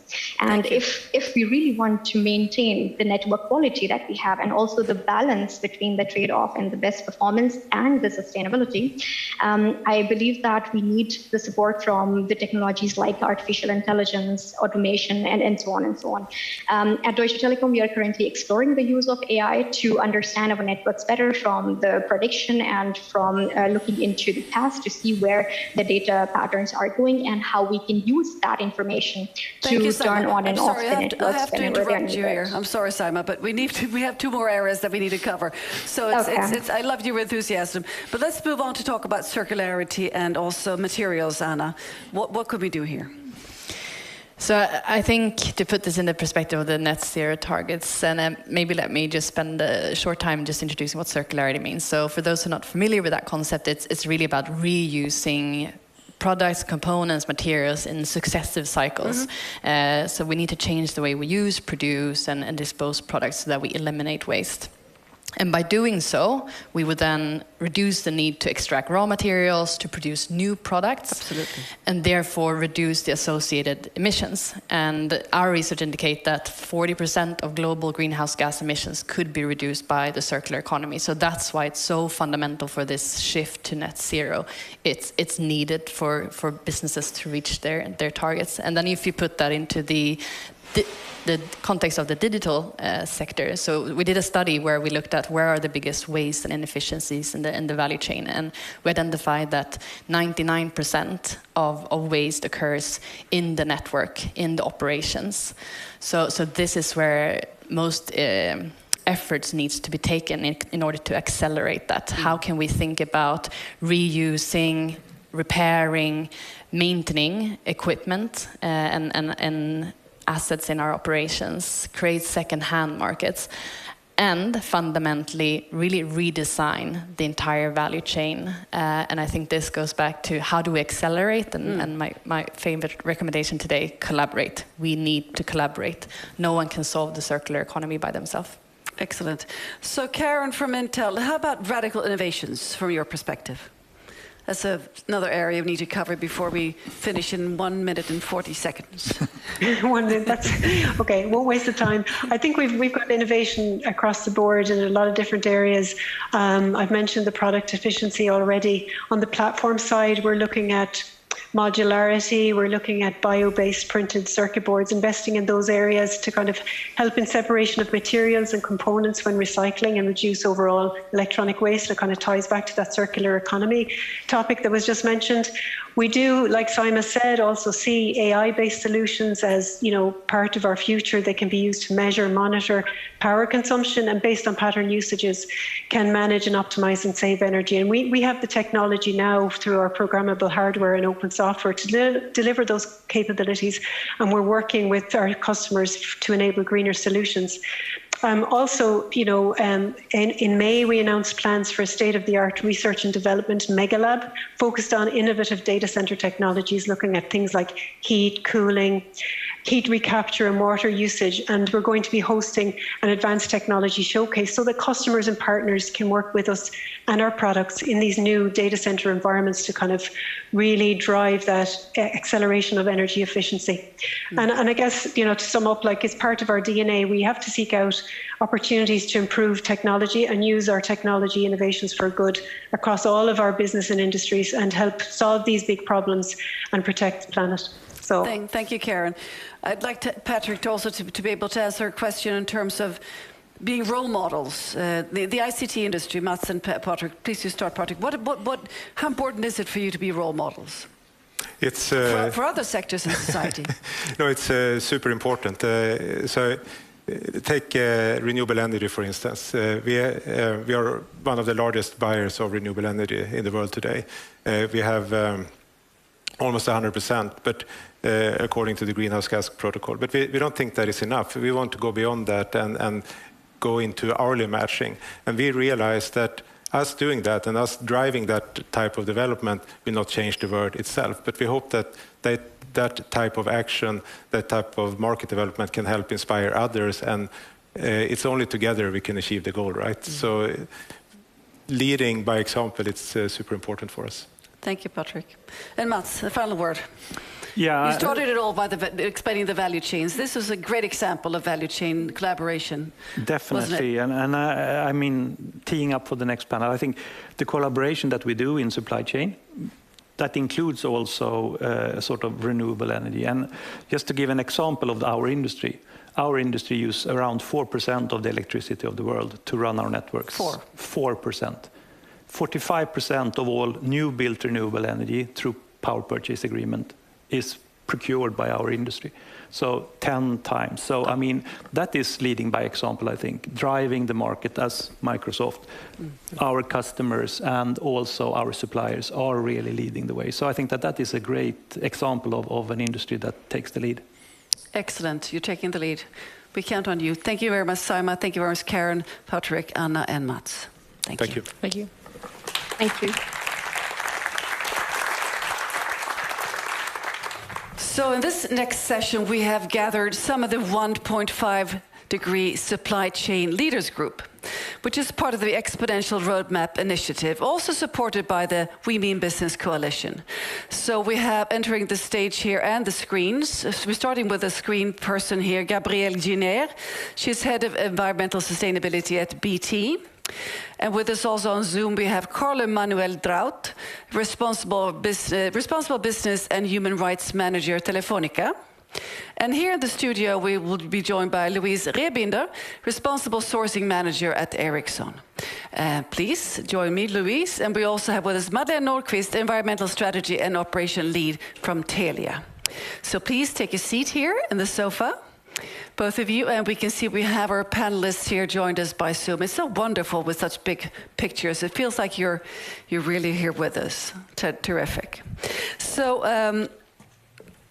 I'd like to start with Louise. Can you please introduce yourself and share the purpose of this session, sort of set the scene, and share what is the 1.5 supply chain leaders? It's a mouthful. It's a lot of words. Yes. Yes, Louise Rebinder. So I come from Ericsson, and I work in the sourcing department of Ericsson. And we are here all from the 1.5 supply chain leaders.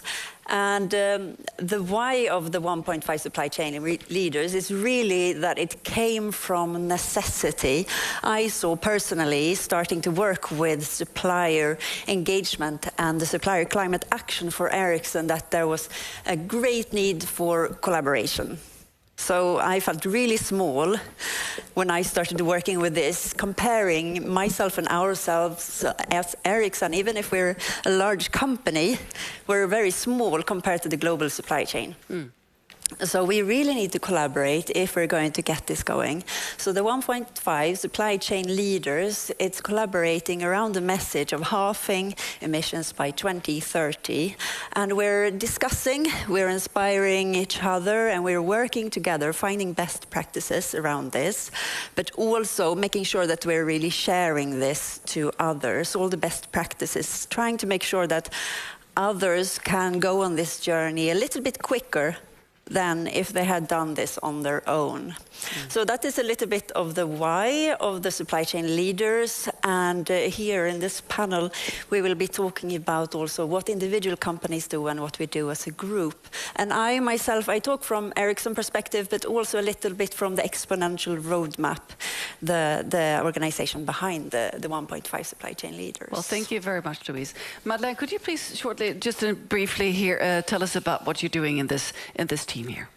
Yes, so my name is Madeleine. I'm coming from Telia company, and we have been a part of supply chain leaders for quite some time. So I will also share with you some of the things we have learned and used within this. Excellent, thank you. And how about Gabrielle? Please explain your part in this fantastic team.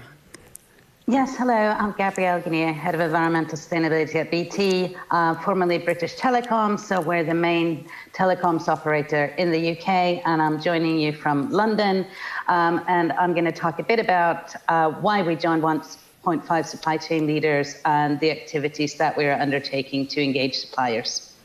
Excellent. And Carlo Manuel, where are you joining us from? Looks like you're flying over Stockholm, but you're not. No, I'm joining you from Madrid, Spain. My name is Carlo Draut, Head of Responsible Business and Human Rights at Telefonica. They're responsible, amongst other things, also for all issues related to sustainability in the supply chain. Telco operator operating in 12 countries, main markets obviously Spain, but also UK, Germany and Brazil. And happy to talk later a little bit about what we do as Telefonica individually with our company, with our suppliers, but also within the 1.5 supply chain leaders program. Well, thank you very much, Marcus. I'm starting with you, Gabrielle, to dig a little bit deeper in the supply chain business here. Could you tell us about what you do in your company? Yeah, so I think when we look at BT's end-to-end carbon emissions, only 5% of that is from our own operations, 71% comes from our upstream supply chain, and 24% from customers using our products and services.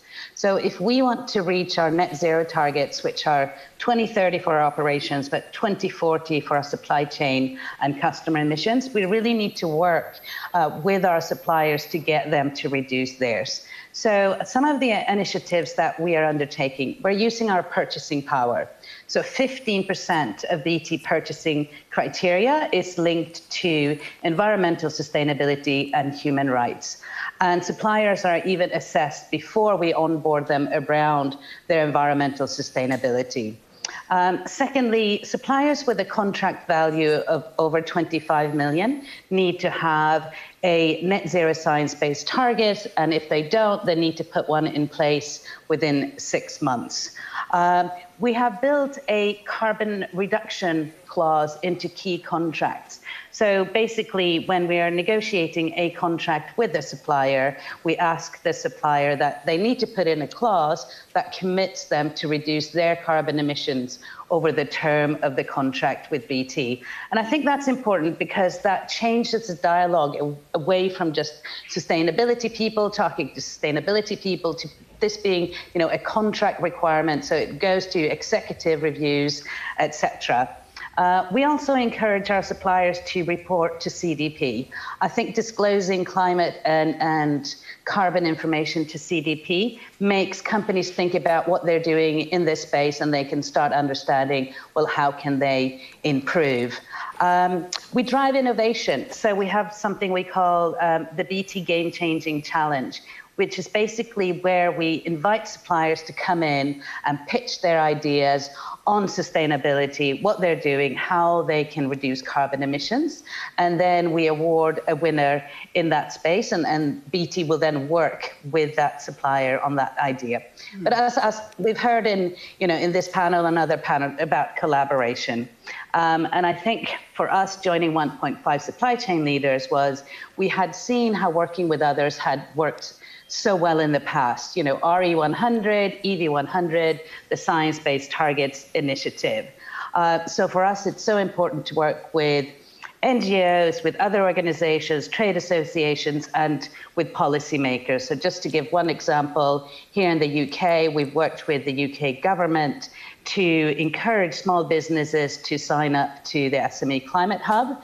That's been a very successful initiative, and over 3,000 small businesses in the UK have now signed up. So collaboration really works. I think without the 1.5 supply chain leaders, we wouldn't have been able to spread the message the way that we have. Excellent. Thank you very much, Gabrielle. And over to you, Carlo, in terms of supplier engagement from the Telefonica perspective, please share with us what you're doing. Yes, of course.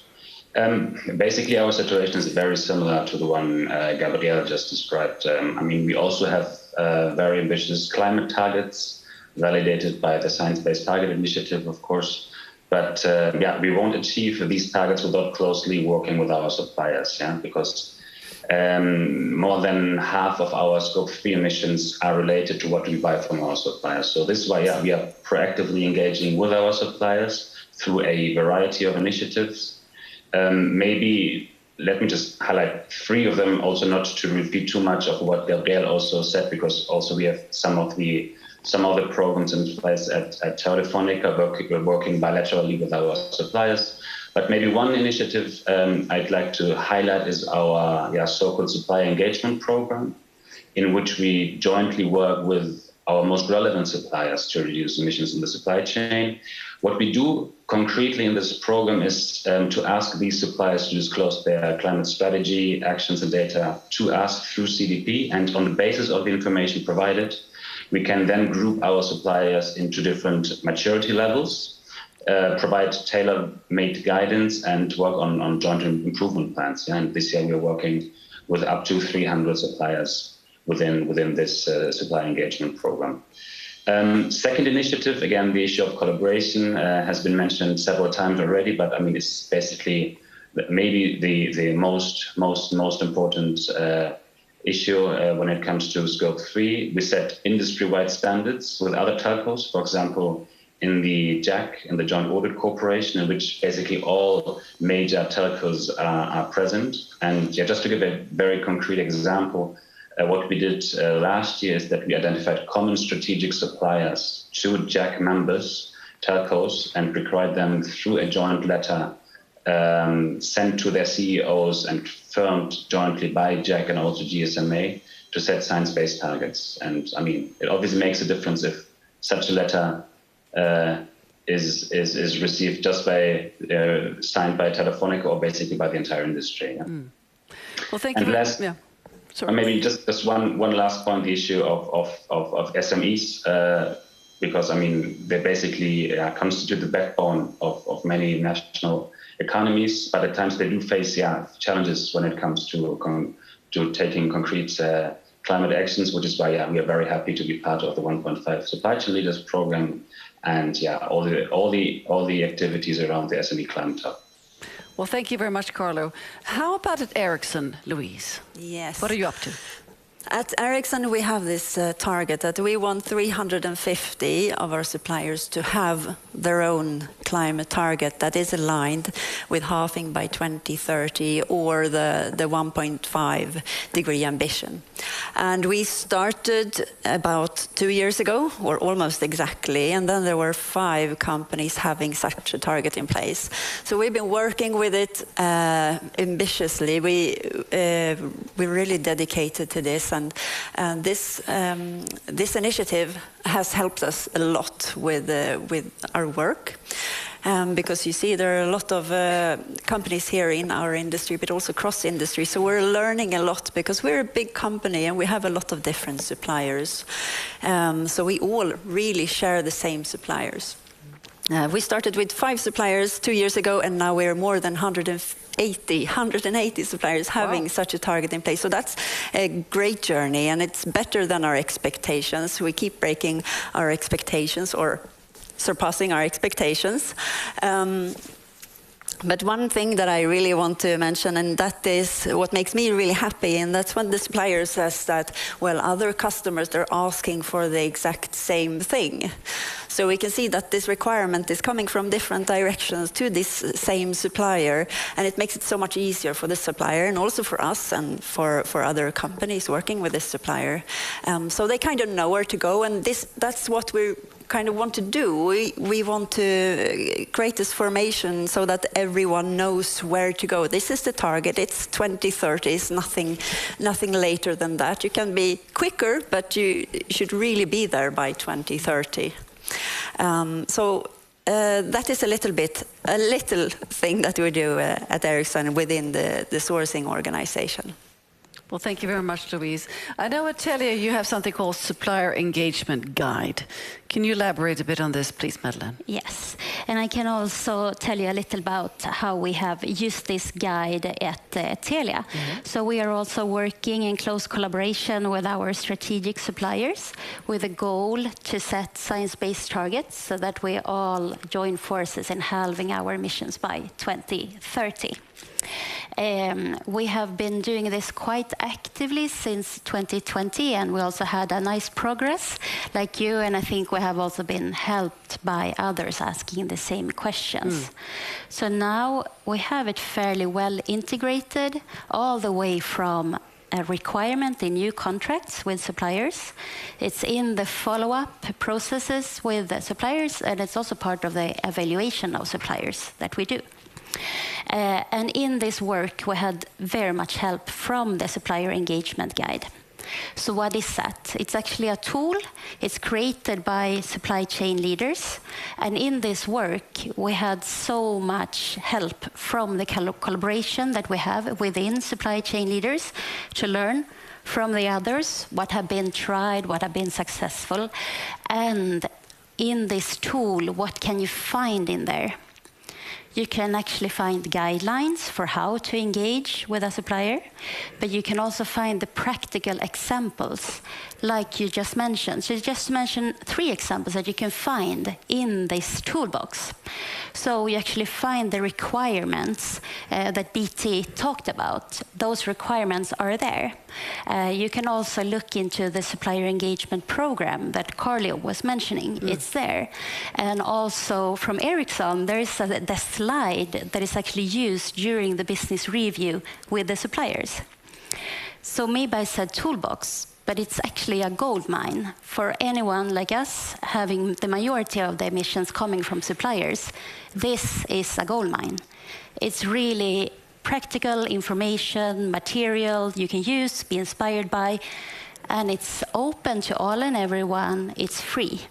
And you find it via Exponential Roadmap's webpage, or if you Google Supplier Engagement Guide, that will be the first link that pops up.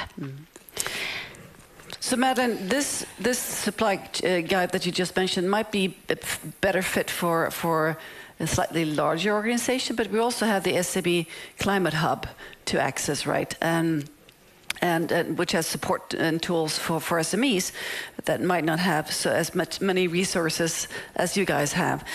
So all these initiatives are circling around, well, the big topic here of the same intention, having emissions by 2030.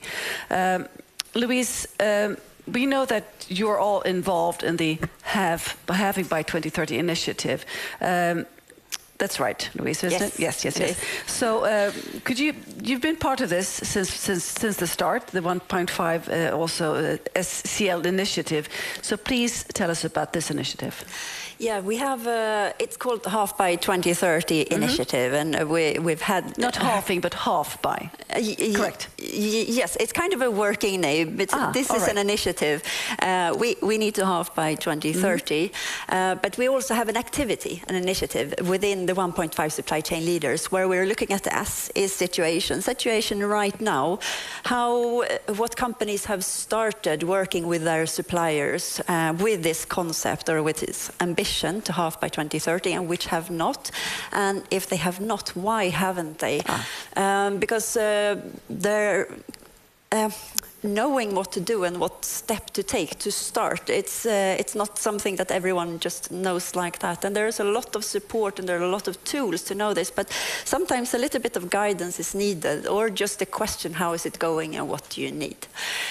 So that's what we're doing here, really trying to spread the message that we all need to start and just see to that companies get going. So wonderful collaboration what you're all sharing here. So in terms of looking forward here, we have a COP in Egypt. Would you each one of you like to say what from your perspective, after what we talked about here, your involvement in the halving to 2030 and the 1.5 supply chain leader, what would you like for the leaders to focus on, Gabrielle? So I think our biggest challenge is scale. You know, we need to build scale, and I think for companies like us, you know, it's easy to think that everybody's doing this, but actually they're not, right? We need thousands, tens of thousands, millions of companies to sign up to these initiatives, and I think for us, if we work together, that's what we're hoping to tackle, and hopefully COP27 will be another opportunity to inspire companies large and small to come on board. So stronger together, huh? Carlo, sorry. Exactly. Carlo, yes. You have two first names in my script. Yes, sorry. You're not the first one. Who calls me Marco, by the way. Yeah, also definitely scale, but I would add scale in action, not only on commitments. We have to go beyond commitments and really act now, because I mean, commitments are very, very important, but we won't be able to deliver on our promises if we do not act now, and work on concrete programs with our suppliers, and collaboration as already has been mentioned. Well, thank you very much. Madeleine. No, I agree. Scale, collaboration, but it's also some time since we did the commitments. So I think it's also about time to show how far have we come in executing on those. So a bit of showcasing in Egypt. Inspire, exactly, to inspire. Excellent. Louise. Yes, and like Carlos said here, that this is really only one piece of the puzzle, and it's a really important piece, making sure everyone knows where to go. Then it's looking at the numbers and taking action and doing what we actually are here to do, is reducing emissions. We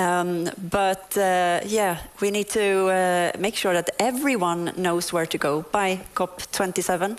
Everyone should know about this. It's the halving by 2030, all the companies, and that it should be spread high and wide to your suppliers, to your customers, peers and partners and competitors. Really, if you're an organization, make sure to spread this word, and there are tools to be used. So that's call for action. Yes. Thank you for clarifying and telling us about the tools and telling us about the work.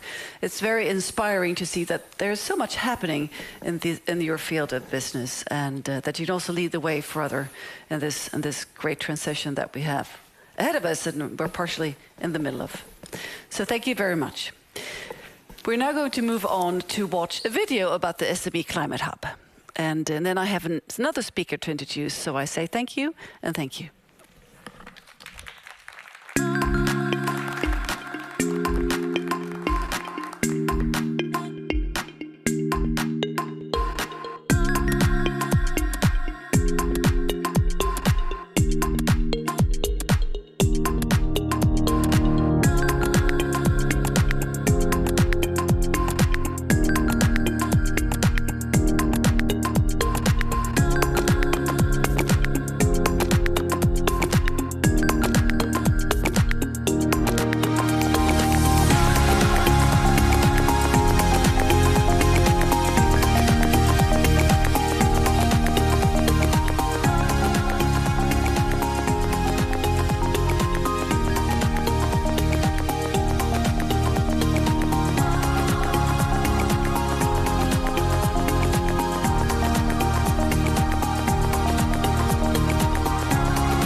Now I'd like to introduce Rasmus Valanko, Managing Director, Systems Transformation at We Mean Business Coalition.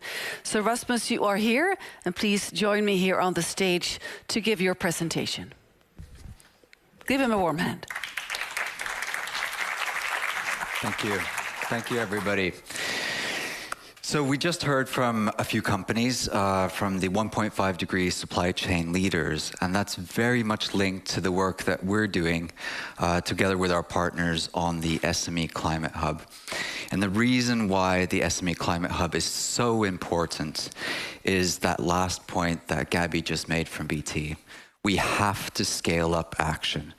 If we want to stand any chance of staying below 1.5 degrees, we need many, many more companies to be doing their part, right? So as we've seen companies learn along the journey. They've addressed their direct emissions. They've started to think then afterwards about their supply chain emissions, right? And as they've gone into those supply chain emissions, they've realized that, hey, I've got thousands of suppliers in my portfolio. How do I physically actually go out and help these companies? And so some of the first companies put in contracts in place, requirements, etc.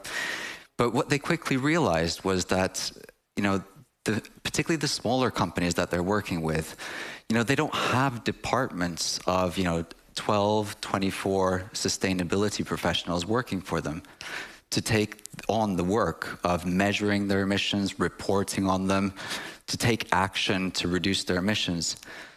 And these supply chain leaders, a lot of the companies that you've seen on the stage here now, what they realized was that they have a responsibility towards their suppliers, particularly the SMEs, to share the understanding, the learning that they've gained throughout the years, and make it accessible to their suppliers. Because the one thing that's clear is that even those large multinational companies with huge staffs able to help them, they can't do it alone. They need their suppliers to go on the journey with them. It's all about those emissions that are from their upstream or their downstream in their value chain, right? So the SME Climate Hub is really one place where SMEs can go to get the information that they need, the frameworks, the simple calculators, and to set their ambition in line with the leaders who are also setting their ambition through something like SBTI. So it's a one-stop shop. And the other reason why this helps and why it tackles this issue of really scaling is that as an individual company, I don't know how many of you realize this, but you really literally have thousands of suppliers that you have to deal with. So, and some of those suppliers are common, right? We just heard from IT sector here that many of those large companies use some of the same suppliers.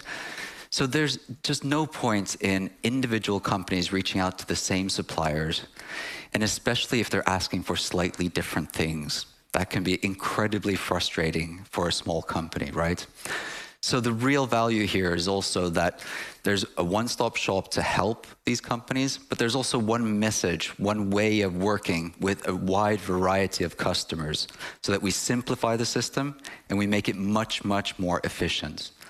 Because it's only with the efficiency gains that we can get by working together as large companies with our suppliers, making it simple and fit for purpose for them, that we're going to be able to scale up at the speed that we need to. Today, we have about 2,000 companies as part of SBTI, highest level of ambition. Those are large multinational enterprises. And then the companies that you see on the stages here every time and at the COP, and they're doing important work.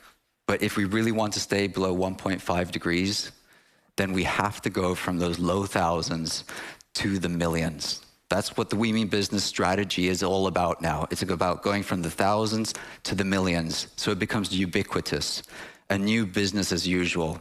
It's really about a transformation of society. And that's a transformation of society that these large companies are taking responsibility for by bringing their suppliers on that journey with them. That's why we think that the SME Climate Hub is so incredibly important. And we also salute a lot of the big companies that we're working with through 1.5 degree supply chain leaders and supporting us in the SME Climate Hub. Thank you.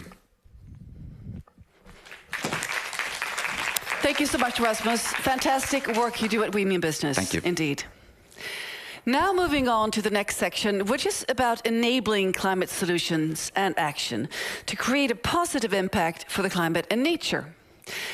In the Philippines, Ericsson's PDLT's Connected Mangroves project is the first of its kind in the world, and it combines sensors, IoT solutions, AI, and machine learning to help local communities to better manage the growth of new mangrove saplings and also preserve the mangrove forest ecosystems. Let's hear from Brett Kilner, Ericsson's AI expert, on how AI helped the project to protect the mangrove ecosystem. I'm Brett Kilner, and I'm the head of artificial intelligence in market area Oceania, Southeast Asia, and India. Ericsson has been working on the Connected Mangrove project in the Philippines since 2017, and in 2020 the focus of the local government shifted to site protection, as the mangrove site is a resting area for migratory birds. With our stakeholders and our internal team, we thought of ways to apply AI to help with site protection. We came up with the idea to use AI to detect if there are people in restricted sites and to identify bird species. Now, this is especially important as the mangrove site has been declared as a wetland of international importance. So knowing which species is in the area gives an indicator of ecosystem health and biodiversity. So I'm going to give you a glimpse of how Ericsson is using our AI cameras in detecting people and identifying migratory birds on site in the protected mangrove forest in the Philippines. So the artificial intelligence is deployed within the camera, and it sends a small GIF file which is viewable by our partners in this dashboard. So here is the dashboard that our customers and partners can see when people and bird species have been identified at the site. And there is more that this technology can do. It can be used in any number of use cases where computer vision is required. We're also launching the AI Exchange for Sustainability to permit more customers and partners to come together to deliver AI-enabled solutions to help solve climate change problems. We're happy that we're not alone in our commitment. Our work with protecting mangroves is now part of the World Economic Forum's 1 Trillion Trees initiative, where private and public organisations worldwide have pledged their commitment to help conserve, restore and grow 1 trillion trees by 2030. Amazing film, huh? With us today, we have a partner from Ericsson and the Connected Mangroves project, Melissa V. Virgil, the DIO's Chief Sustainability Officer and Investor Relations Head at PDLT, and she's with us here on Zoom. It's so impressive to see the work you've been doing. Wonderful to have you on board here on the show. So we've now seen the film on the AI solutions for the Connected Mangrove project. Can you please tell us a little bit more in depth about the project? We saw the video, but we'd like to know more about the PDLT's role and also what the development of sensors, what they can do really. All right. Hi, good morning, good afternoon. Mangrove forests, as you know, act as natural shields against the elements for coastal communities. They're natural habitats for various endemic, migratory, and threatened waterbird species. But equally important is that mangroves are actually natural carbon sinks, as their roots actually trap carbon dioxide. Now, the Connected Mangroves project is in Sasmuan, Pampanga, which is about 80 kilometers north of Metro Manila. And the mangroves are about 405 hectares in size. And as Brett mentioned earlier, it's been identified as the 8th wetland of international importance in the Philippines under the Ramsar Convention, which is the international treaty for the conservation and sustainable use of wetlands. Now, the project itself was initiated in 2017 through a partnership among PLDT and Smart, which is the Philippines' largest integrated fixed and wireless network, as well as Ericsson. Now, the partnership leverages on the respective capabilities of each. Ericsson provides solar-powered sensors which use AI, IoT, and other machine learning technologies, while Smart, the wireless telco provider, provides the connectivity that enables a transmission of real-time data and footages to the local community dashboard so that it could see what is on the ground, while PLDT, the fixed network, hosts the cloud system where the data collected by AI will reside. Now, while the original intent of the partnership was to use the IoT solution to help the local community better manage and implement the reforestation of the mangroves, using the data that was gathered, such as water level, humidity, soil moisture, and temperature, or illegal activities and site intrusion in the area, the project actually had an unexpected outcome. In 2019, an endangered species of bird not seen in the country in the last 10 years was actually sighted.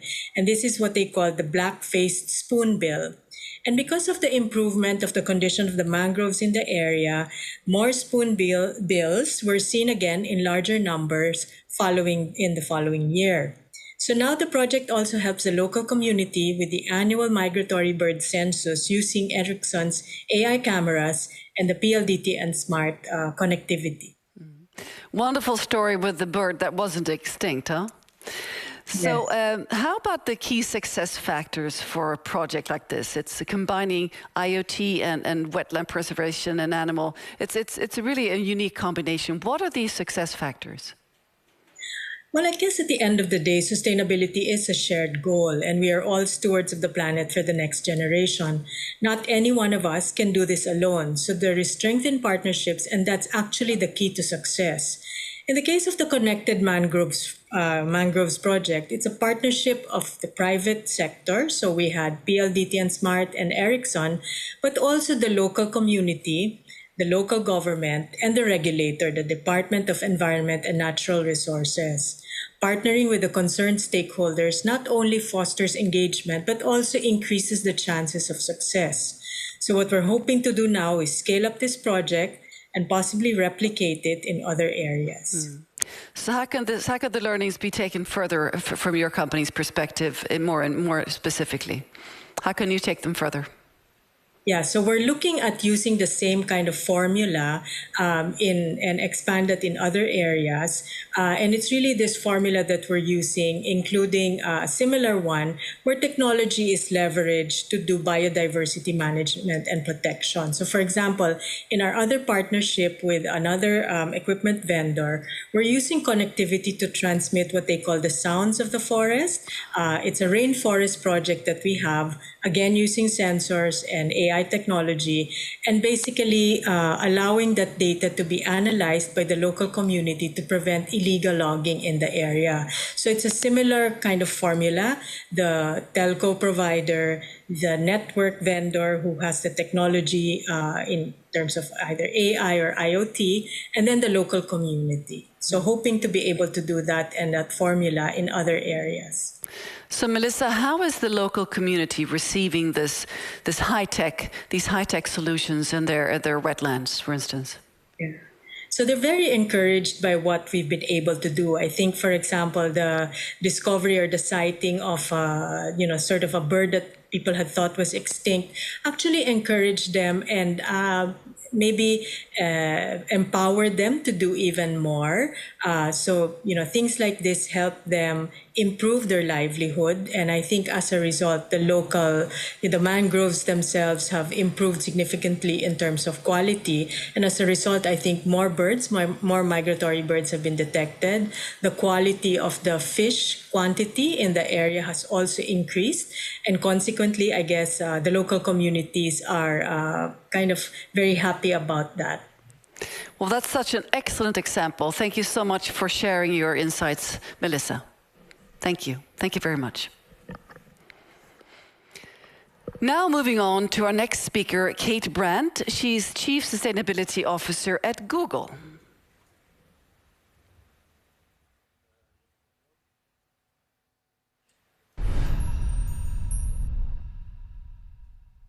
So let me now introduce Kate Brandt, who leads sustainability across Google's worldwide operations, also the products and the supply chains, to ensure the company is capitalizing on opportunities to strategically advance sustainability and the circular economy.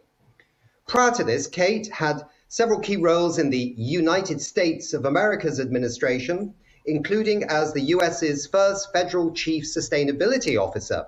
And I was reading that in this capacity, she was responsible for promoting sustainability across federal government operations, including 360,000 buildings, 650,000 vehicles, and with a US dollar 445 billion annual purchase in goods and services. Wow, that's absolutely unbelievable. Kate, it's really great to see you, and you have the floor. Thank you so much, Nick. It's great to be here with you. At Google, we are laser focused right now on executing against what we've named our third decade of climate action. And we have really three pillars as we look at this strategy. The first is, like many other companies, we have set ambitious goals around our own emissions, around our operations, our value chain.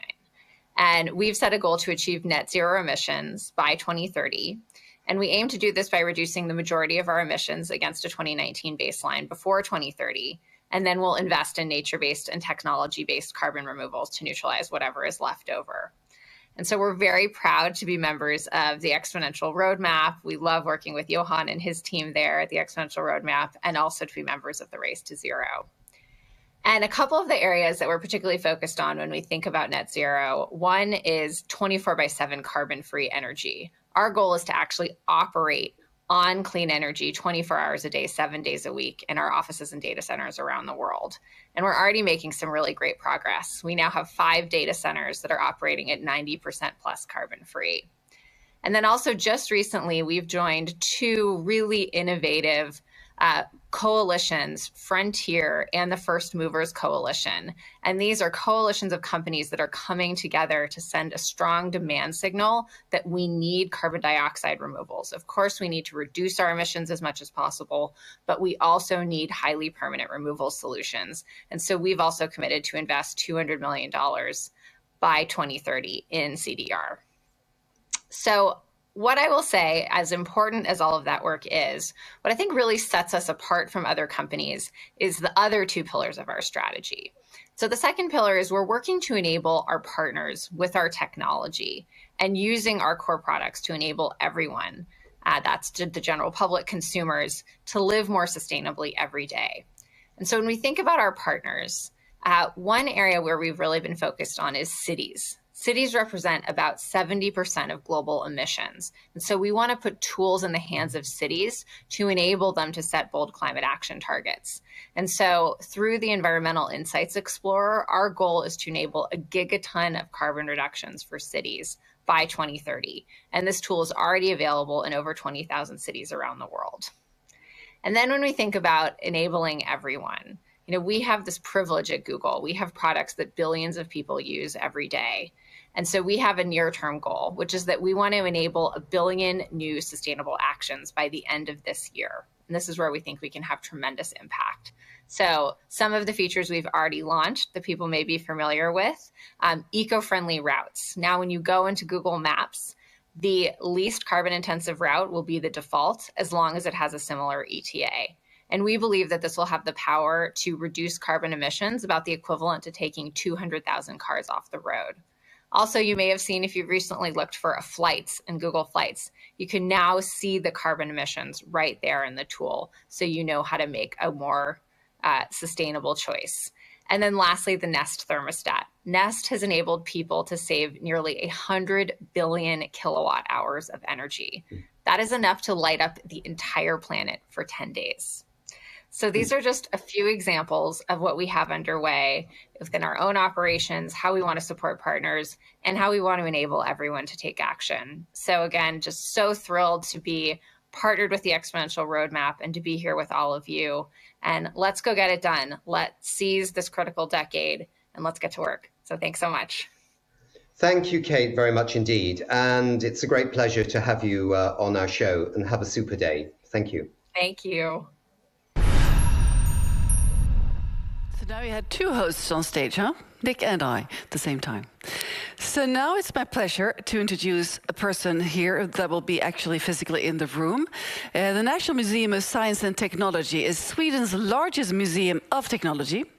And here to talk about the role that cultural institutions can play in bringing sustainability to the people is the museum's director, Peter Skog. So a warm welcome here, Peter. Please give him a warm hand. And you have our full attention. Thank you very much for having me. Yeah, we are a public space. Predominantly, we work with children, pupils, the families and students. And what we do is creating meetings around problem solving across generations. Because you can say the modern world is very complex, and we try to help make it understandable. You can say in a way that we work with the future. We work with the kids who are going to live in the future. They are concerned. They are concerned about the climate, partly what they're going to work with. And now, if you live in Europe, about war. They would like to contribute to a better world, but they can't really know how to do it. We help them to decode the world in a way. Important is role models and context. And we can't do that ourselves. And that is why we have, it's even too complex to us, I must say. So we have redefined how we work as a museum. You know, we used to have experts for everything way back in the time, but that aren't the days any longer. So we work in deep cooperation with business, with experts, scientists, industry, NGOs, to bring the knowledge on the table. We don't point fingers. We provide facts, data, challenges to help kids to explore the future together, maybe with the parents or their teachers in school, and help them to engage and empower them to take command of what will be their life and their future. And one good example of that is our latest exhibition, where we dive into what the future of the city could be. And there is where digitalization, which is the topic of the day, is so very important because it enables us to optimize flows, reduce emissions of different kinds, help us to consume different things in different ways. And then it's necessary to understand the system and where you can enter into the system, where you can contribute, how you can use the tools of our time and in the future. We normally say that the future is phygital. It's physical and it's digital. Because we are humans and we need each other. We are social beings, and what we spark is meetings.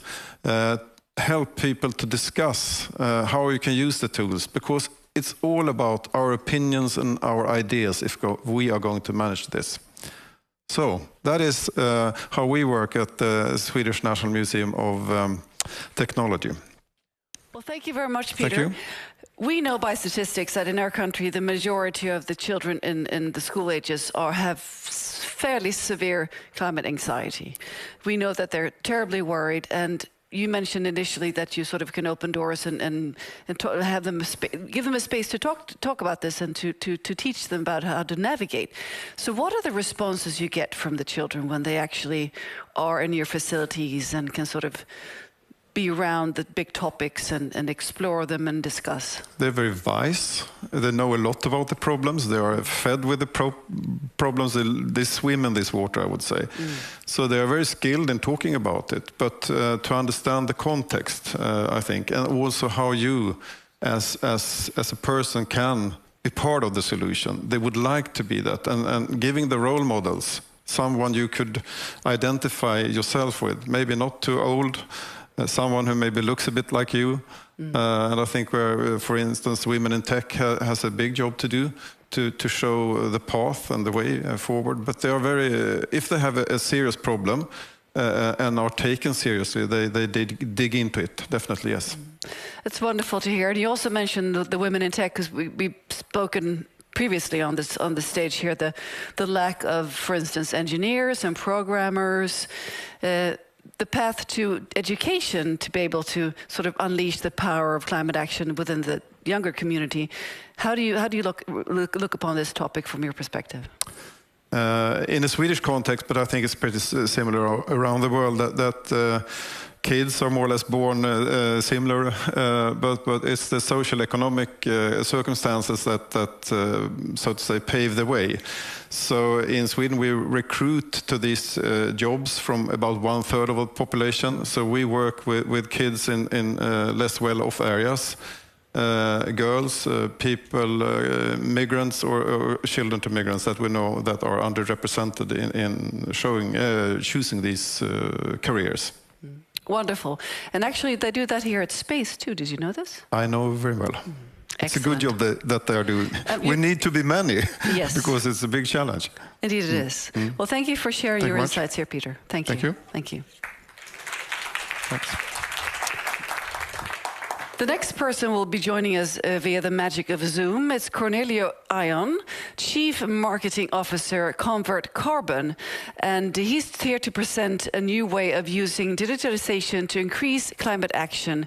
And you have our attention. And there he is. Good morning, can you hear me? Good morning, yes we can. You have our attention. Well, hi there. It's such a pleasure to be here.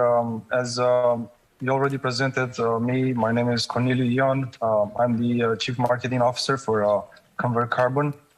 And I just want to say hi to all of you beautiful people out there that are fighting for against climate change.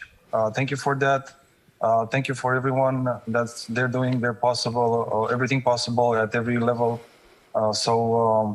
Every effort does count. This is how we actually started our project. This is how we started Convert Carbon.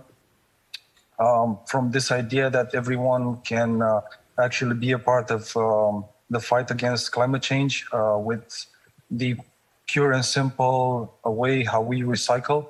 Our company talks about, it's focused on recycling. So we're bringing the recycling in the 21st century. We're actually a normal deposit return scheme, but we're adapting the recycling industry to the 21st century, as I said, to the digital era, because of course this is all about. The only update that we want to bring to the market is that you will install our application, set yourself a digital wallet, and start recycling at our RVMs or our partners' RVMs. This way you will get instantly rewarded for your actions with our token, which you can then redeem for cash or other digital assets available through our app. So what we're working to create is, through blockchain, we will have transparency and security of data, as well as speed of information. Aspects that are lacking nowadays in the recycling industry, in the recycling ecosystem. So at a point, we will be able to answer who, what, where, and how much when it comes to recycling recycled or recyclable materials. So we're going to create a bridge between the action of recycling and reward that goes beyond the traditional system and shows that it's borderless, as we are an independent company. If you ask yourself who are our customers, we're going to start from the normal everyday people, regardless of nationality or country. Merchants that need to show their compliance with local or state legislation. Manufacturers to show the difference between volume generated and quantity of packaging recycling through different methods, compliance with EU and local legislation, as well as, well, actually the most beneficial part is for organizations that are fighting against climate change, that this way they can actually finance or self-finance their activities, improving and making more money. This way they will finance better and bigger actions. State institutions and governments are also could be also our customers, as they will eliminate paperwork and bureaucracy and can access fast, secure, and transparent and in real-time data. Just to sum it up a little bit, Our platform aims to be the go-to place for anyone and anything in relation to recycling and recyclable waste management from manufacturers, consumers, authorized or third-party audit companies. So yeah, this is us. We're trying to improve the industry. We are a unique company. Although in other European countries, the DRS system is well put in place and functional, other countries that are suffocated by waste sadly don't have the system. So by implementing it in all of these parts of the world will help not only individuals, but climate as a whole. Thank you. You can find us at Carbon on Twitter. So looking forward to everyone's interaction and hoping to see you in the future as well. Thank you. Well, thank you very much, Cornelio. And I'm glad you said interaction, because it's very important for us to point out here from the We Don't Have Time team here that you can interact with the speakers on our app. And now I hand over to Maria Wagner. She's initiator and general manager of Gamesforest.club.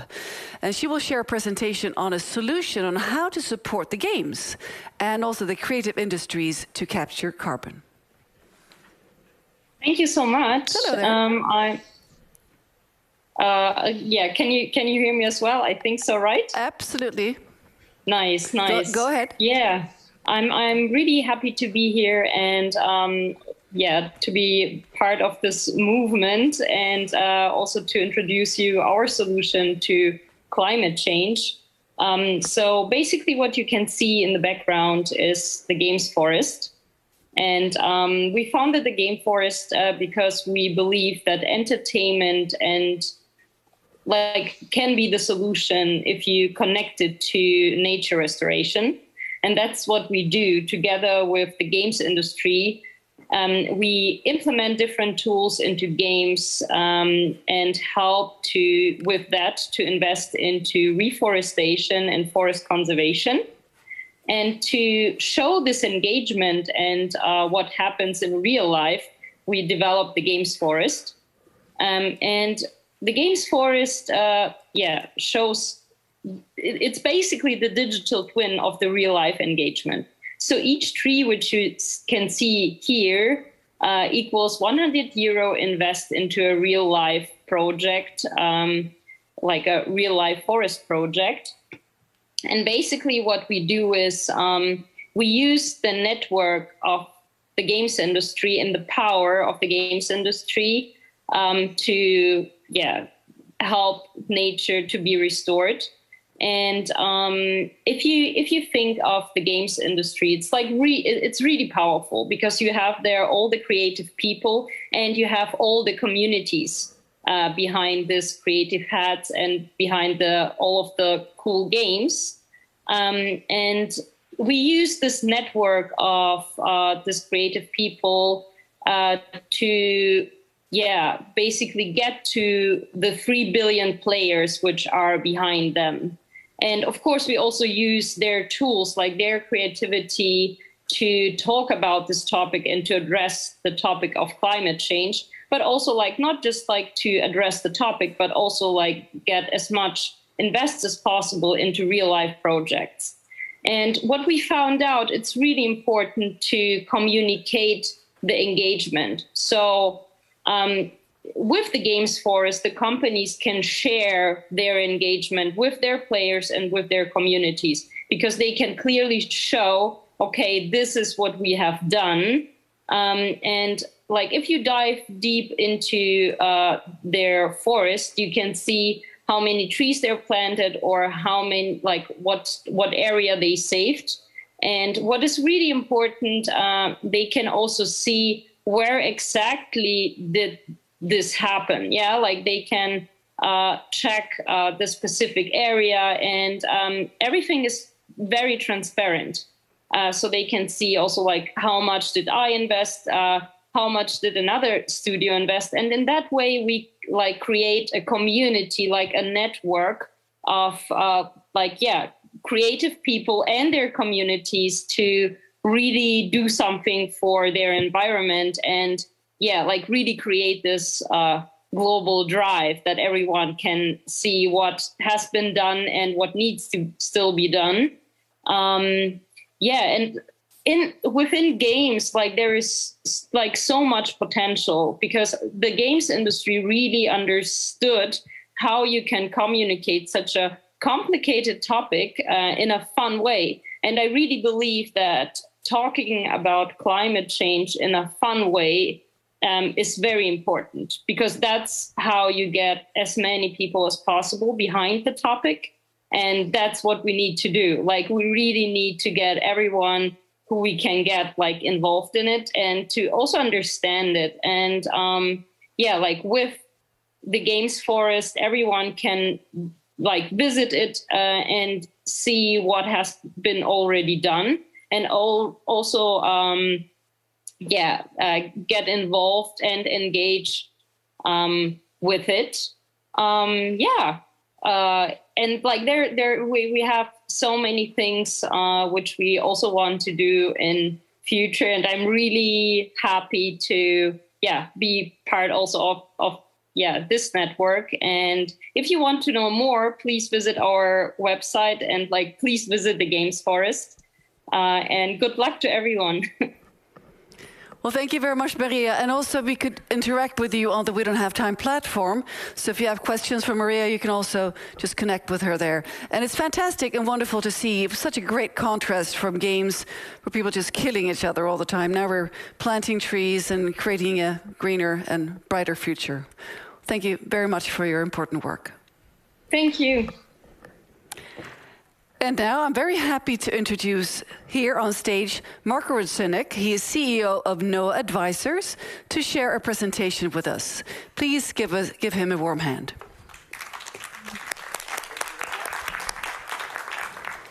Wonderful to have you here, Marco. Thank you. And we are running 3 minutes ahead of schedule, so I have 3 minutes more. So who does believe we can fix the climate problem? Do you have a solution? Or is it just the naive belief that everything will fall to the right place? Well, I entered this industry really through a call with Ingmar, which was summer 2019, I believe. And I invited him to speak at my conference, and he told me he will take the train. So it's quite far from Stockholm to Berlin, but why not?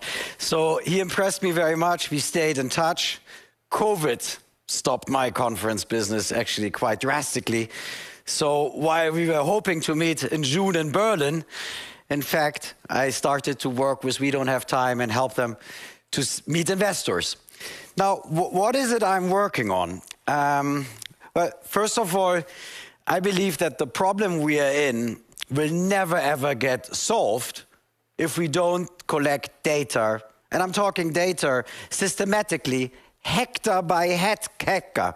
How many rainforest hectares are there? Or how many, maybe easier, how many forest hectares are there? Anyone?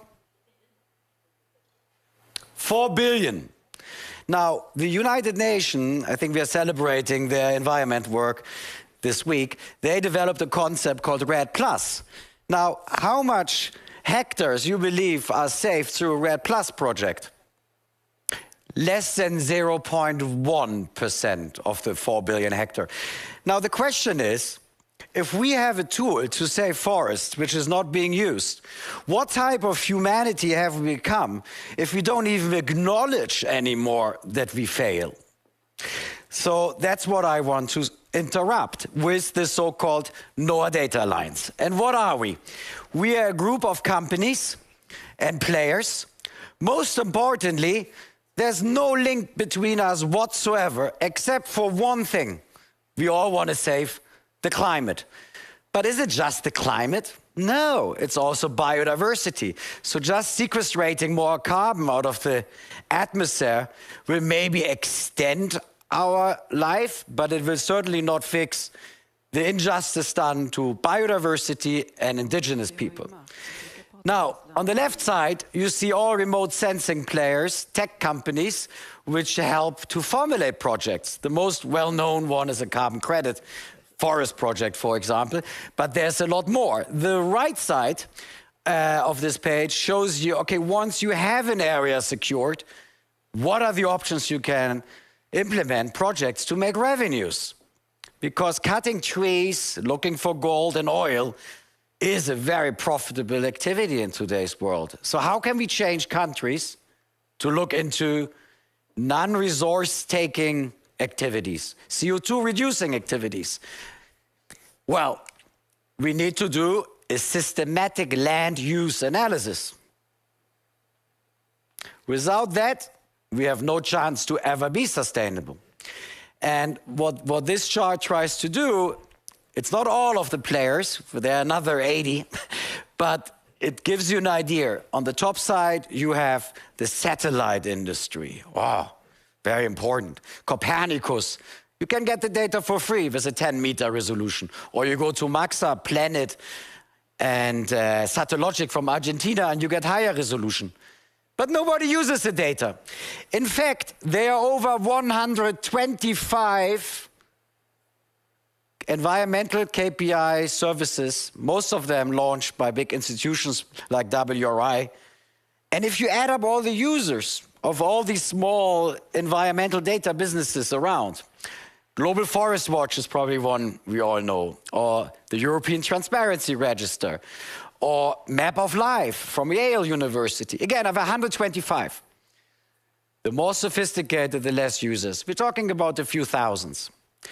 When we started our collaboration and we checked how many people care about the environment, we looked at the US market. In the US market, only 30 million monthly visits happening to conservation, while crypto gets a trillion, while Amazon gets 2.5 trillion. So is environment a luxury project, a hobby, which we, as the well-off ones on the right side of the planet, can engage?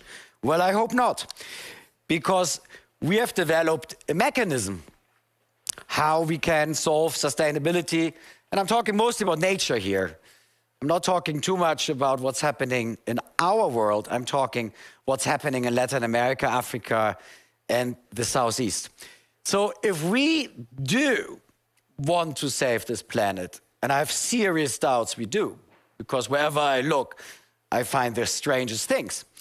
We need to define projects top-down and don't wait for a brave NGO to come up with a project. Once we have created the projects, RED+, reduced emission from less deforestation and degradation, plus to involve the communities, is just one of them. We have a lot more, as you can see under sustainable businesses. Now, once a project is formulated, we need to find financing for it. And that's where the world goes terribly wrong. Like it goes with the certification process, which is non-digital, takes 4 years, and unfortunately, there are lots of different standards. As usual, we agree to disagree. But this system would provide upfront cash to long-term carbon credits offtake agreements, because we would be able to eliminate the political risk. Why? We have our monitoring tools in place. It takes a long time to take off many trees, so they cannot take the trees as fast as we can observe it. This is the concept we are executing with a bunch of, I would say, very big bureaucratic organizations, and I'm excited to show you in the next event our progress. Here's a cool plane, the Solar Impulse one, which we are using for remote sensing. Well, with that, thank you so much. I even managed to overrun. Katarina, thank you. Well, thank you very much, Marco. Fantastic. Your energy is so contagious. Please stay for one question here. I'm sure the audience, just like me, are wondering, so when is all this falling in place? When can we notice and see what's really the fruits of your labor? I wish I know. The fascinating thing is, what is obvious to us seems to be not obvious for the people in power who make the regulation. Why don't we give carbon credits for carbon sinks? Why would we only give carbon credits for additional sequestrated carbon? We admit we cut out all the rainforest-rich and low deforestation countries. You need to cut the forest before you can protect it. So we have to change a lot of things on the mechanism. talking forests now. Biodiversity, nobody really thinks, unfortunately, too much about it. But I don't know how fast it can go. The way the world disagrees, I think I will unfortunately be, as somebody called me, a keyboard tiger, a white paper genius. But that's about it. So we have to make this happen. And we have meetings with the GCF next month. And excellent. That's what I wanted to hear, that there is stuff being booked for you to continue with political leaders. Yes, we go step by step, very polite, but at some point we go a bit more aggressive. Thank you so much. Excellent. Thank you very much, Thank Marco. you. Thank you. I'm now very happy to introduce a second Marco Lambertini. He's Director General at WWF International, and he will be sharing a presentation here with us on stage. So please give him a warm hand. But before he enters, there will be film rolling.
And now, Marco, please join me here for your presentation. Thank you very much.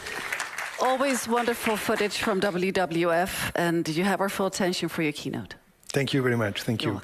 Thank you for having us here. And let me just start by saying that there is just a conference going on here in Stockholm. It's called the Stockholm +50, because 50 years ago, we had the first UN conference on the environment. And the reason is it was because at the time already there was a lot of concern about the acceleration of the economic development and the impact that was going to have on the environment. Well, 50 years later, here where we are. Today, the evidence of the impact of human activities on the planet, on the natural world, has never been greater. And science is very clear that we are pushing some critical Earth systems, from the climate to the oceans, the forest complex around the world, and the river systems, and so on and so forth, towards tipping point. This is a new realization, now substantiated by science. It's not anymore green alarmism. There is no room for denial. There is no room for complacency. The situation is extremely serious. But at the same time, we are also beginning to understand the consequences of this impact on the natural world. So that it's not just about the natural world itself that we all love, and we have the moral duty to coexist with, but it's actually increasingly about our own lives. And so nature conservation, nature loss, is not anymore only a moral issue or an ecological issue per se. It is an issue that affects our economy, our social stability, our well-being, our health, like COVID demonstrated dramatically and tragically around the world. In one word, it is an issue of human security. This is a revolution, a cultural revolution, after decades and decades of taking nature for granted, ignoring the consequences, thinking that we could dominate the planet, we could burn our natural capital unsustainably, develop in a wasteful, unsustainable way without consequences. We know today that the consequences are very serious. Some are already with us. Climate change is very present today. $300 billion in economic loss due to extreme weather events. But the other side of the ecological crisis, nature loss, the decline of species, extinction, the deforestation. We lost half of the forest, half of the coral reefs, 80% of the wetlands, 1 million species at the brink of extinctions. 2/3 of wildlife disappeared in less than 50 years. Of the biomass on land, 96% is humans and domesticated animals, 4% the rest. So we are altering the planet at our own peril and risk. And this is a new realization that is a foundation, is the new awareness, is a foundation for actually taking action. And that's what needs to happen right now. But before taking action, we need to know what action we need to take. And while on climate, we're very clear. We have a Paris Agreement agreed by the whole world that says that by 2050, we need to become a carbon neutral society, achieving net zero emissions of greenhouse gases. We are slow. We are not there yet. We are heading towards COP26, 27th, with still a trajectory between 2.1 and 2.7 degree of global warming. So we are not fast enough, but we know where we need to go, and we are seeing movement in that direction. Divestment from fossil fuel, investment in renewable energy. 70% of last year investment in energy was in renewable. So the direction is set, the destination is set. We need to accelerate. The twin crisis, the connected crisis of nature loss, we're still much, much behind. We don't even have that destination. We don't know where we need to go. We're advocating with many other organizations from all over civil society.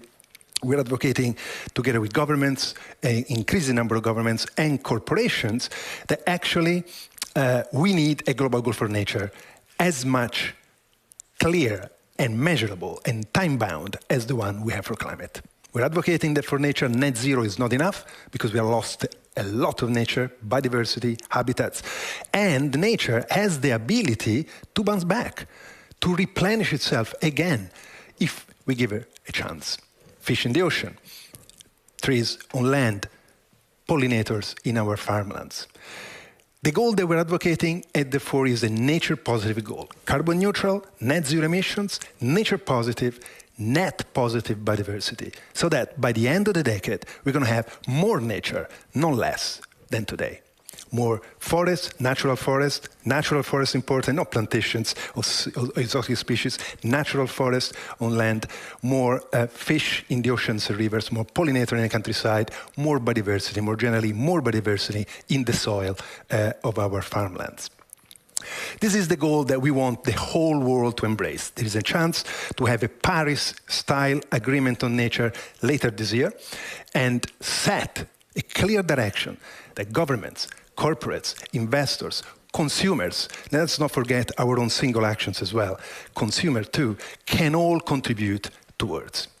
A carbon neutral, nature positive world, it is also a safer and a prosperous and a more equitable world for all of us.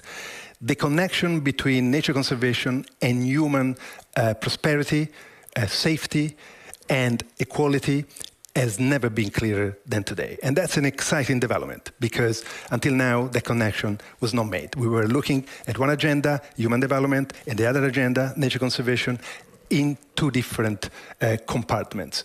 We understand now the interlinkages, the dependencies, and interestingly enough, the business is understanding that dependency even more clearly than most other audiences. Why? Because the dependence on the natural world of business, think about agriculture, think about fishing, think about tourism, think about industrial processes that require, for example, regular access to water, are beginning to be hit financially by the scarcity of natural resources and by the weakening of nature's services, nature's contribution to humanity, to our economy.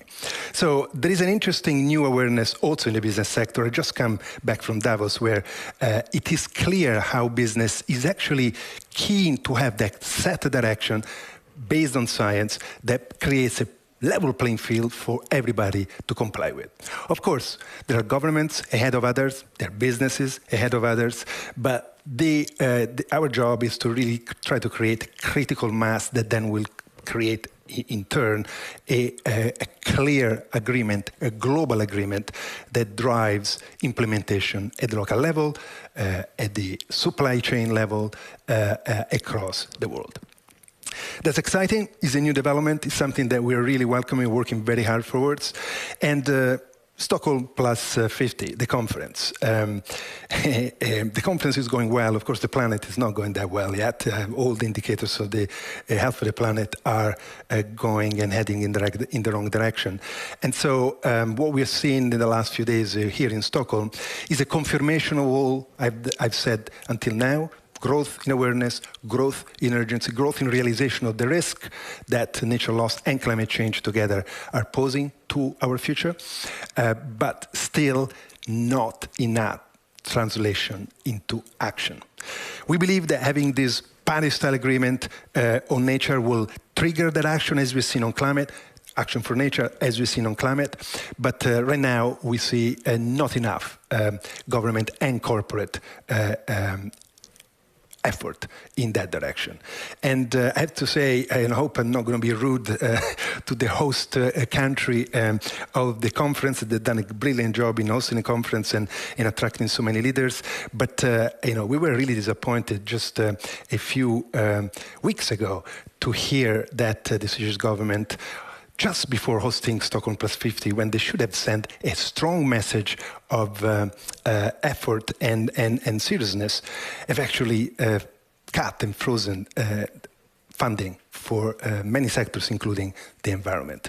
So I hope they will reconsider that decision, but that's exactly what we want to see. We want to see coherence.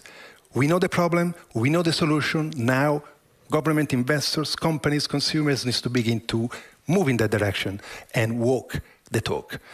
We are discovering that we are actually dependent on nature more than nature depends on us. We're talking about saving the planet. It's about saving ourselves at this point in time. The planet is strong enough, will adapt, will be resilient. Our society, I'm not sure. So it's now time to act. As you say, we don't have time, and for sure, we don't have 50 more years to wait. In fact, science is clear. This is the critical decade to turn the page of unsustainable development and move from a nature-negative society and economy to a nature-positive one. Thank you. So much, Marco Lambertini from WWF. Fantastic work you do. And just a quick question here before we have Spotify Studios waiting for us at 4 p.m. For the next segment here. So in terms of the nature positive, the plan for Paris for nature, what is the WWF steps towards this leading up to COP27? Well, it's not just WWF. As I said, it needs to be really a concerted effort, yes. And we are so excited to see so many government and companies and other civil society groups to join this call for urgency and for clarity. We need a measurable goal, a goal that injects accountability in the system. Today we can say this company is not in line with Paris. This government is not in line with Paris. But we cannot say the same about efforts on nature conservation. So we need to be able to hold accountable all the different players by having a clear measurable goal.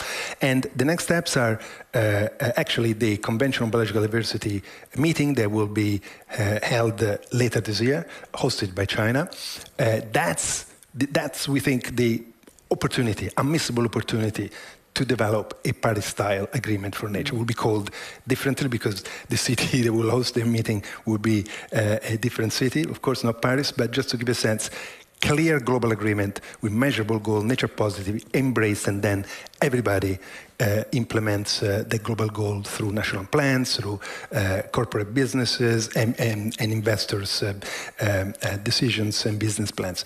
We need the clarity of destination, and I think we want to achieve that this year. This has to be the super year for nature, with that agreement sealed before the end of this year, we hope. Well, fingers crossed. Fantastic crossed. Work you're doing, and best of luck. Thank you. Thank you very much. Thank you. And now, please join me and share your concluding reflections. Johan Falk from Exponential Roadmap Initiative and Ingmar Rentzhog from We Don't Have Time. I think you have a few minutes before we need to hand over to Spotify, right?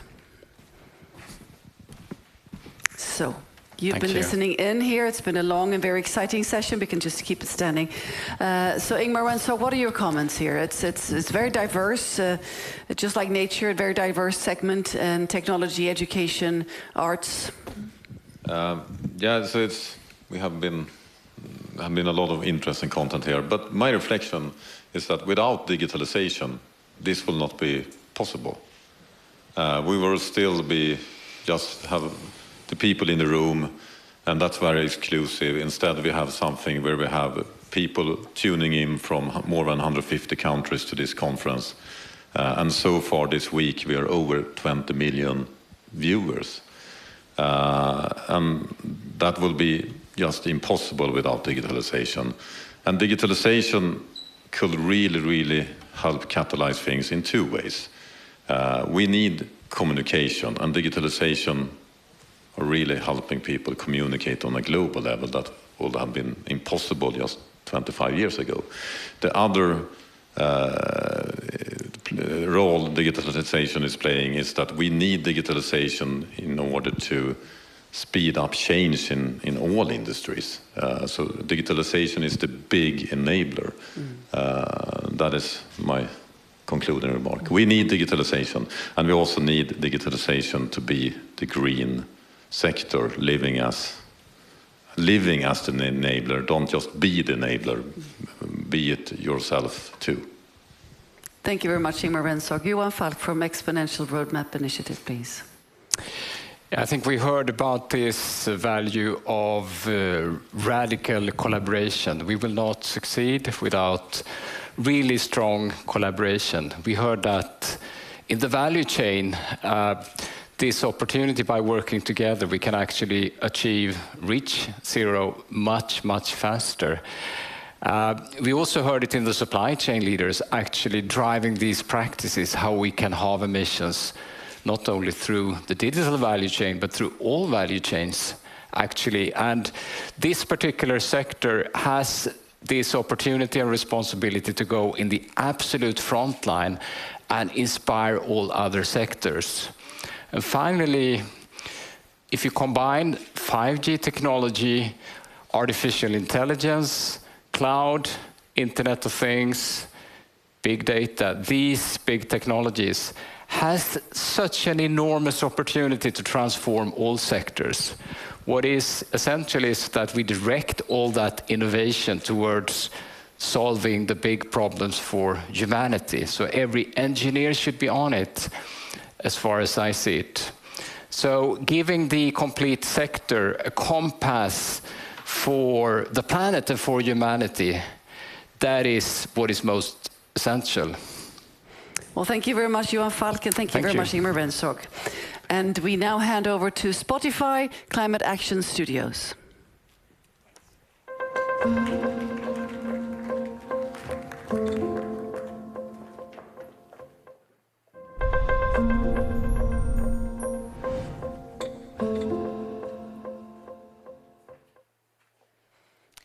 So, welcome to the Spotify Climate Action Studios here live from the Stockholm +50 conference. So we're going to talk a little bit about the importance of creativity to drive change and help us combat some of the key societal challenges today, of which climate change is, of course, one of the ones that is that really needs to be addressed at this point. So I'm Hanna Gran, and I'm a sustainability lead at Spotify and lead our climate-related work. But I have some superstars with me here today in the studio. So I'll start off by letting them introduce themselves, and then we'll try to look into a bit more what creativity can do. So Nina, you want to go first? Absolutely. My name is Nina. Super nice to be here. Thanks for inviting me. I'm the founder and CEO of Milky Wire, which is an organization, company supporting locally rooted organizations working to protect and restore our planet all around the globe. Essentially bringing technology and in the hope to disrupt the charity sector, making it more efficient, more transparent, bringing the stories to life of the people on the ground actually doing this important work to so that's the short. We'll jump into everything, I think, right now. And we can take a long response then in the podcast. Elin, you want to go next? Sure. I'm Elin Fränberg. I'm Executive Director of Fotografiska here in Stockholm, which is modern museum experience. We work with, we are an art platform to inspire a more conscious world, actually. So we work a lot with societal issues and themes, and we do also have quite a big restaurant with a conscious cuisine philosophy that we are very proud about. Cool. And then, Julian? Yes. I'm Julian Lennon. I was originally known for being a musician. That also wrote quite a few, I think up to now is about 5 environmental and humanitarian songs. The main one being Salt Water, which quite a few people know about. I since moved into, I do have my own foundation called the White Feather Foundation. That's another story. That's tied into the indigenous. And I make documentaries, and I'm also a photographer that's tied in with the foundation. So the work that I do around the world, I take my camera and make collections of to show people that it's a window to what we do. And I write children's books as well, and cook in my spare time. And I'm single. Thank you very much. Not for long. No, especially not. This is like a live ad here. No, Perfect. Sorry, no, it's not. It really isn't. The work comes first, I promise you. But then I have to start with you then, in terms of, given that you have really looked at this from so many different ways of creativity, how come you use that in the first place, that way of expressing yourself to actually combat some of the challenges you're seeing? Well, I think as a human, one should care about the planet that you live on and the people you live with. And I'm just amazed at the lack of respect for all of that and more. And initially, I started, with Saltwater, that was the main song. But how I got briefly into the being more empathetic about the rest of the world was due to, I was on tour in Australia many moons ago, and an Aboriginal tribe came up to me. And there were about 30 of them and news crews, and they walked up to me, the female elder walked up to me with a white feather, a male swan's white feather, and said, "You have a voice, can you help us?" And at that point I was just playing, being a rock and roller. And the thing was that Dad had said to me earlier in my life that if something ever happened to him, that the way that he would let me know that he was going to be okay, or that we were all going to be okay, would be in the form of a white feather.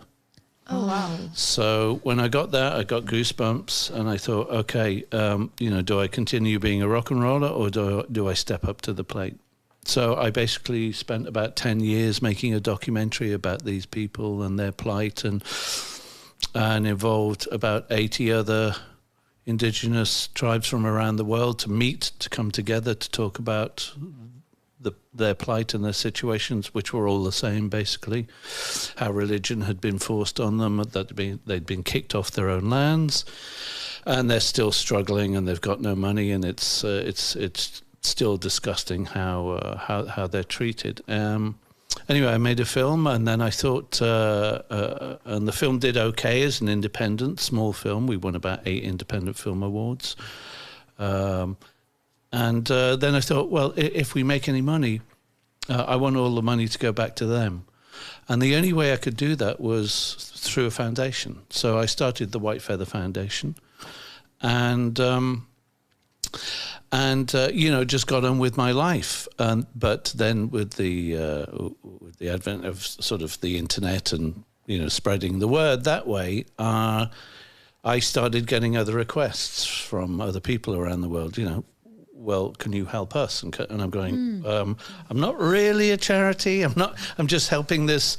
Anyway, one thing led to the other, and there were a few other causes that I really cared about. Obviously, clean water, health and education, and a number of conservation for life in all of its forms, and protection of indigenous tribes and their cultures. So I've just taken on that mantle and run with it. And we're just a small foundation. We work with the NGOs around the world. We do what we can with the donations that come in, and we've done some pretty good work. So I'm very proud of that. And so music was my first way of getting my thoughts and prayers and ideas and trying to make change. And then the film came along, and then I started being involved in other films, like Kiss the Ground was the last project I did, which is on Netflix, which has now become a platform in its own right around the world, which is magical. So I aim to do more of that. I've just started White Feather Films to be able to achieve that. But that really feels like the coolest thing when people use the skills they have and the passion they have, and also the platform that they have to help others. Yeah. Hopefully we'll see more of that. Yeah, I just don't understand why more don't, I mean, get on with your life and do everything else you care about. But if there's a chance to do some good and help some people, then do it, So that's how I look at it.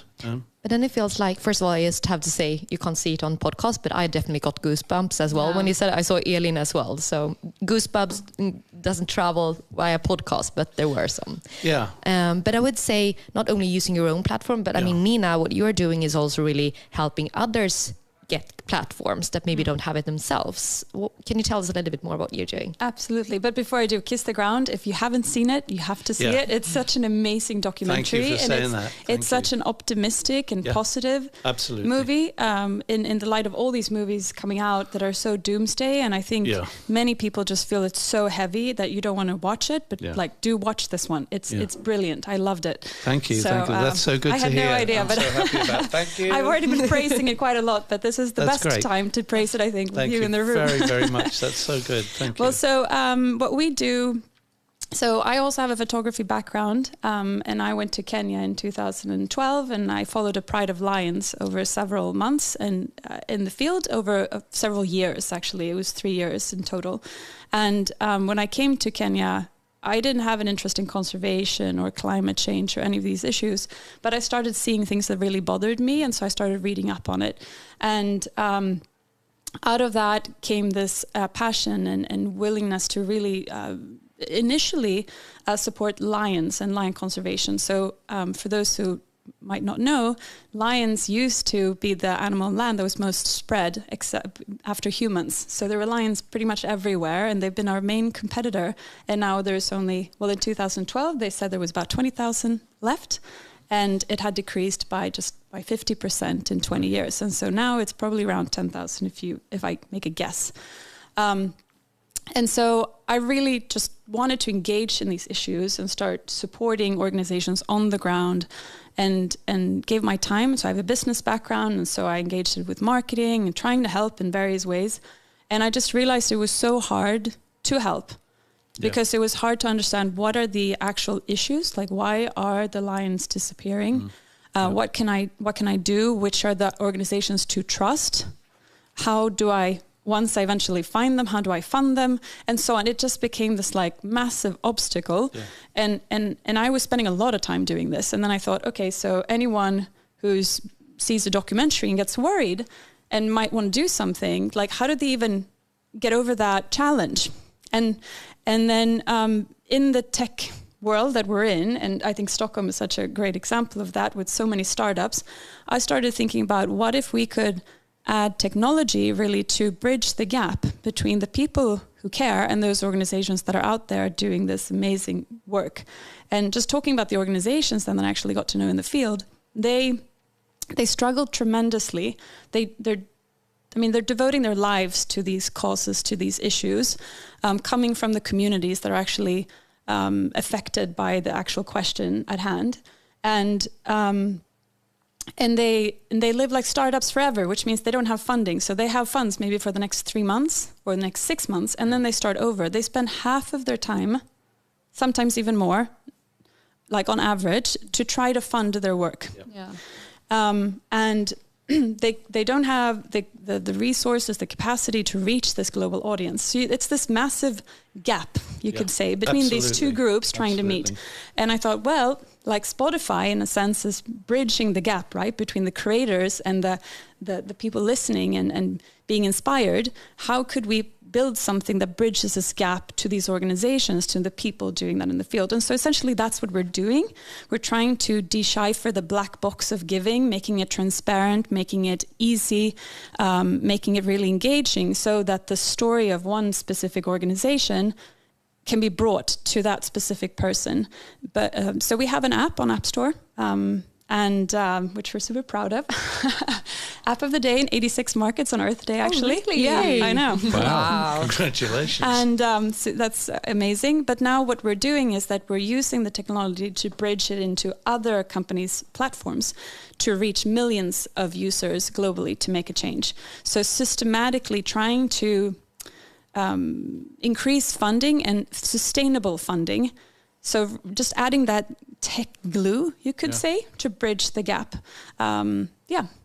And bringing the storytelling in. Count me in. I, for one, am very interested now. It is. Absolutely.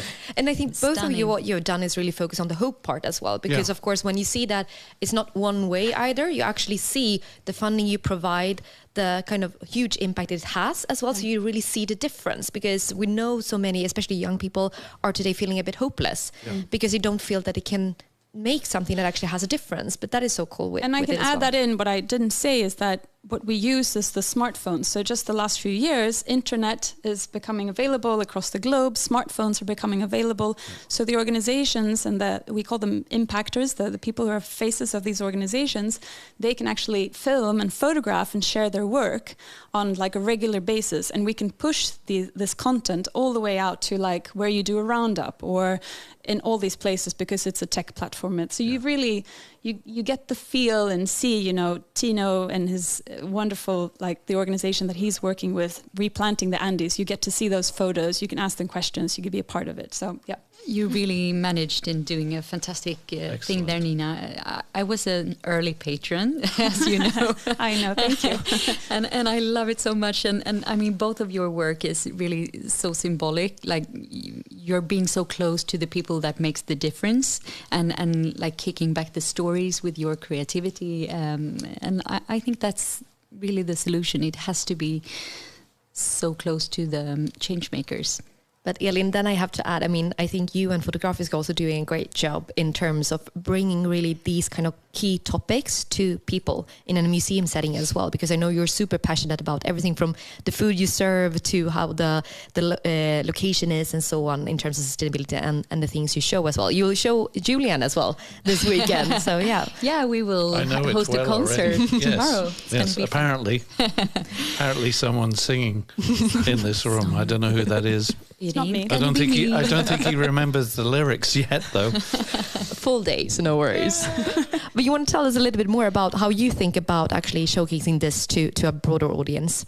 Yeah, sure. Thank you. I mean, having the possibility of having a big platform is it comes with great responsibility, as I think you said before. Yeah. Like you really need to use your platform to create change, and it's not easy. It's we're a museum, we're privately owned, we're commercial, but we have always taken a great pride in inspiring a more conscious world and having very, very strong integrity when it comes to what we show and what we do and how we do it. So it's really about, making up your mind and then have the integrity and the confidence to stand by it, even if it means that you have to say no sometimes to business, or saying no to, no, we don't do like lobster feast, or we don't serve sirloin to board members. No, we don't. You have to go somewhere else. But I mean, having that integrity has been such a crucial part of our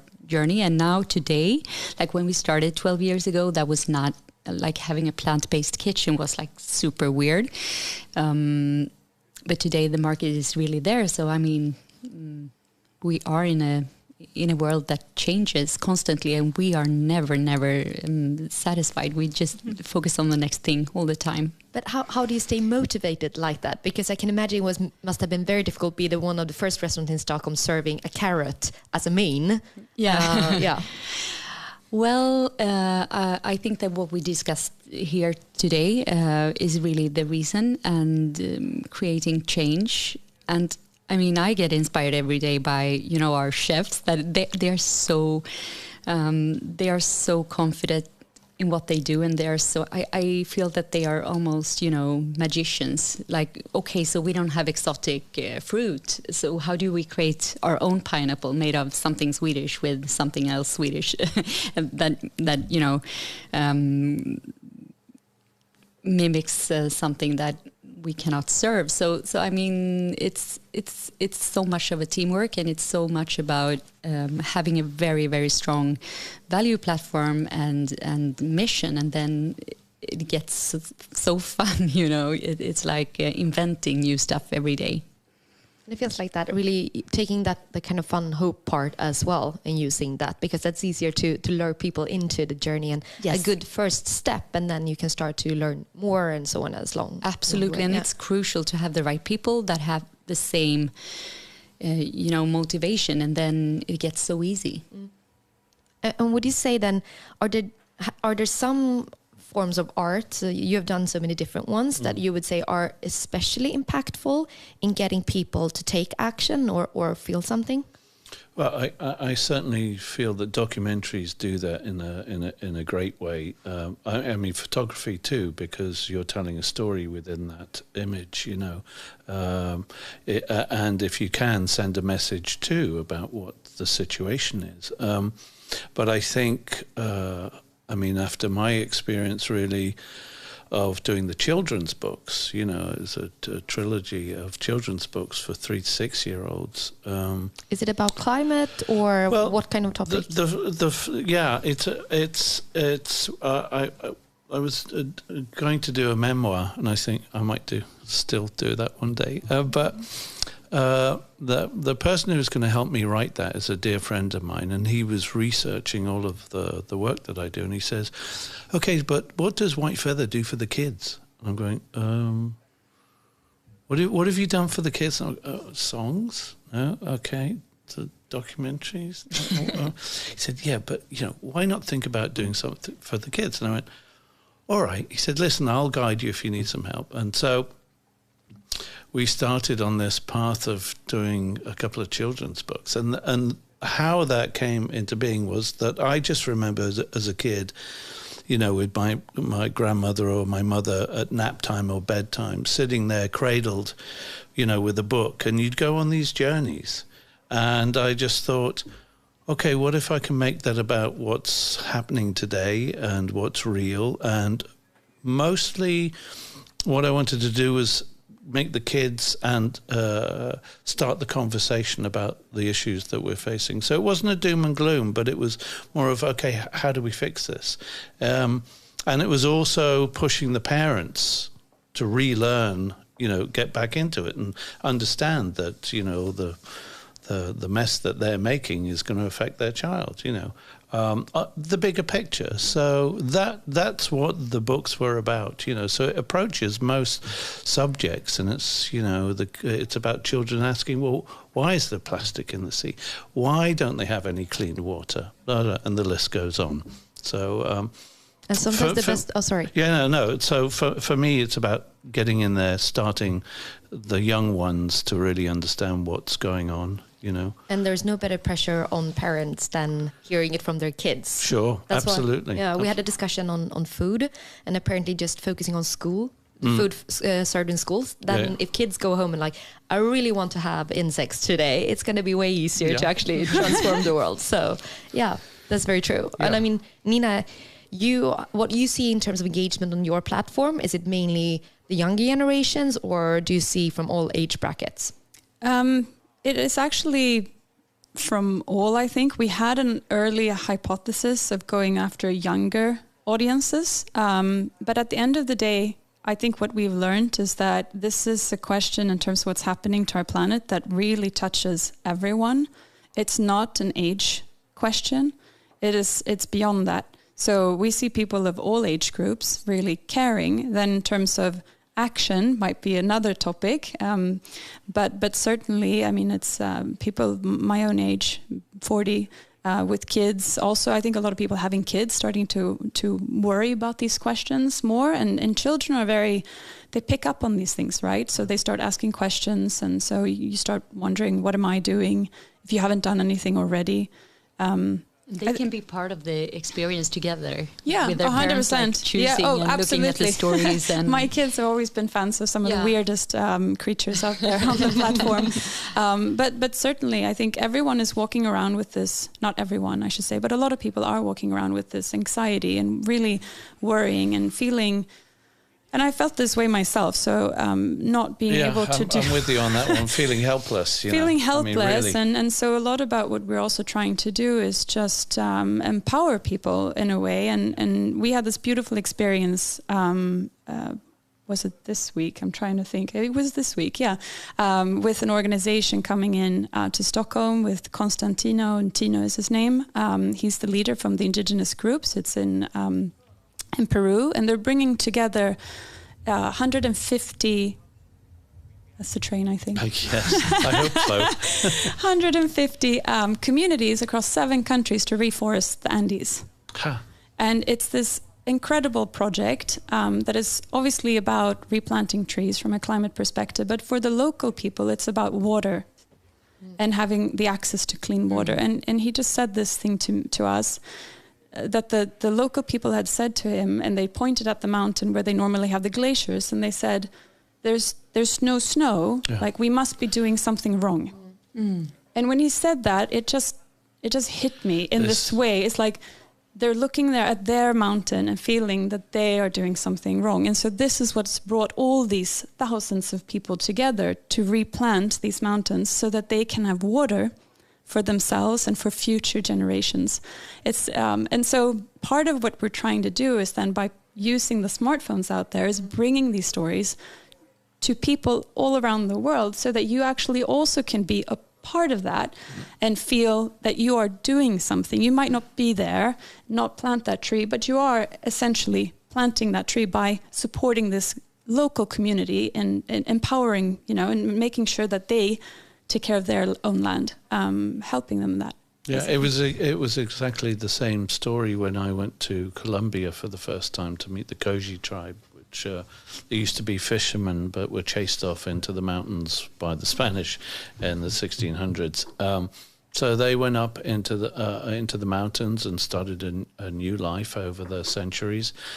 And again, the same thing with the mountains. There's particular mountains in the Sierra Nevada there that is pyramid-shaped, and it's always been covered in snow, And after, I think it was about 10 or 20 years ago now, that when they first appeared, because they're very isolated, and they started saying, listen, something's up here, something isn't right. And so that's partly why I went down to visit them a few years ago, and went up to the mountains with them and saw the situation there, and I was horrified. And it's the same message worldwide, same thing going on worldwide. So yeah, it's important to relate those stories because it's real and it's happening. And empower people to do something, because everybody really wants. I think that's the thing. It's like people just want solutions. Like, what should I be doing?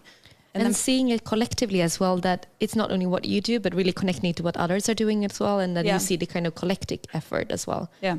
I mean, I think that's what's so empowering. We've done the math several times for what does an organization actually need? It's not tens of thousands of people coming together. It's just a few thousand coming together supporting that can actually support one organization for a really long time, so that they can keep doing their work. So it's like we sometimes feel so small and useless, like we can't change the world. And I think sometimes that's our greatest obstacle, that we feel small and useless. But it's actually the fact that us all coming together, we're so powerful. Yeah.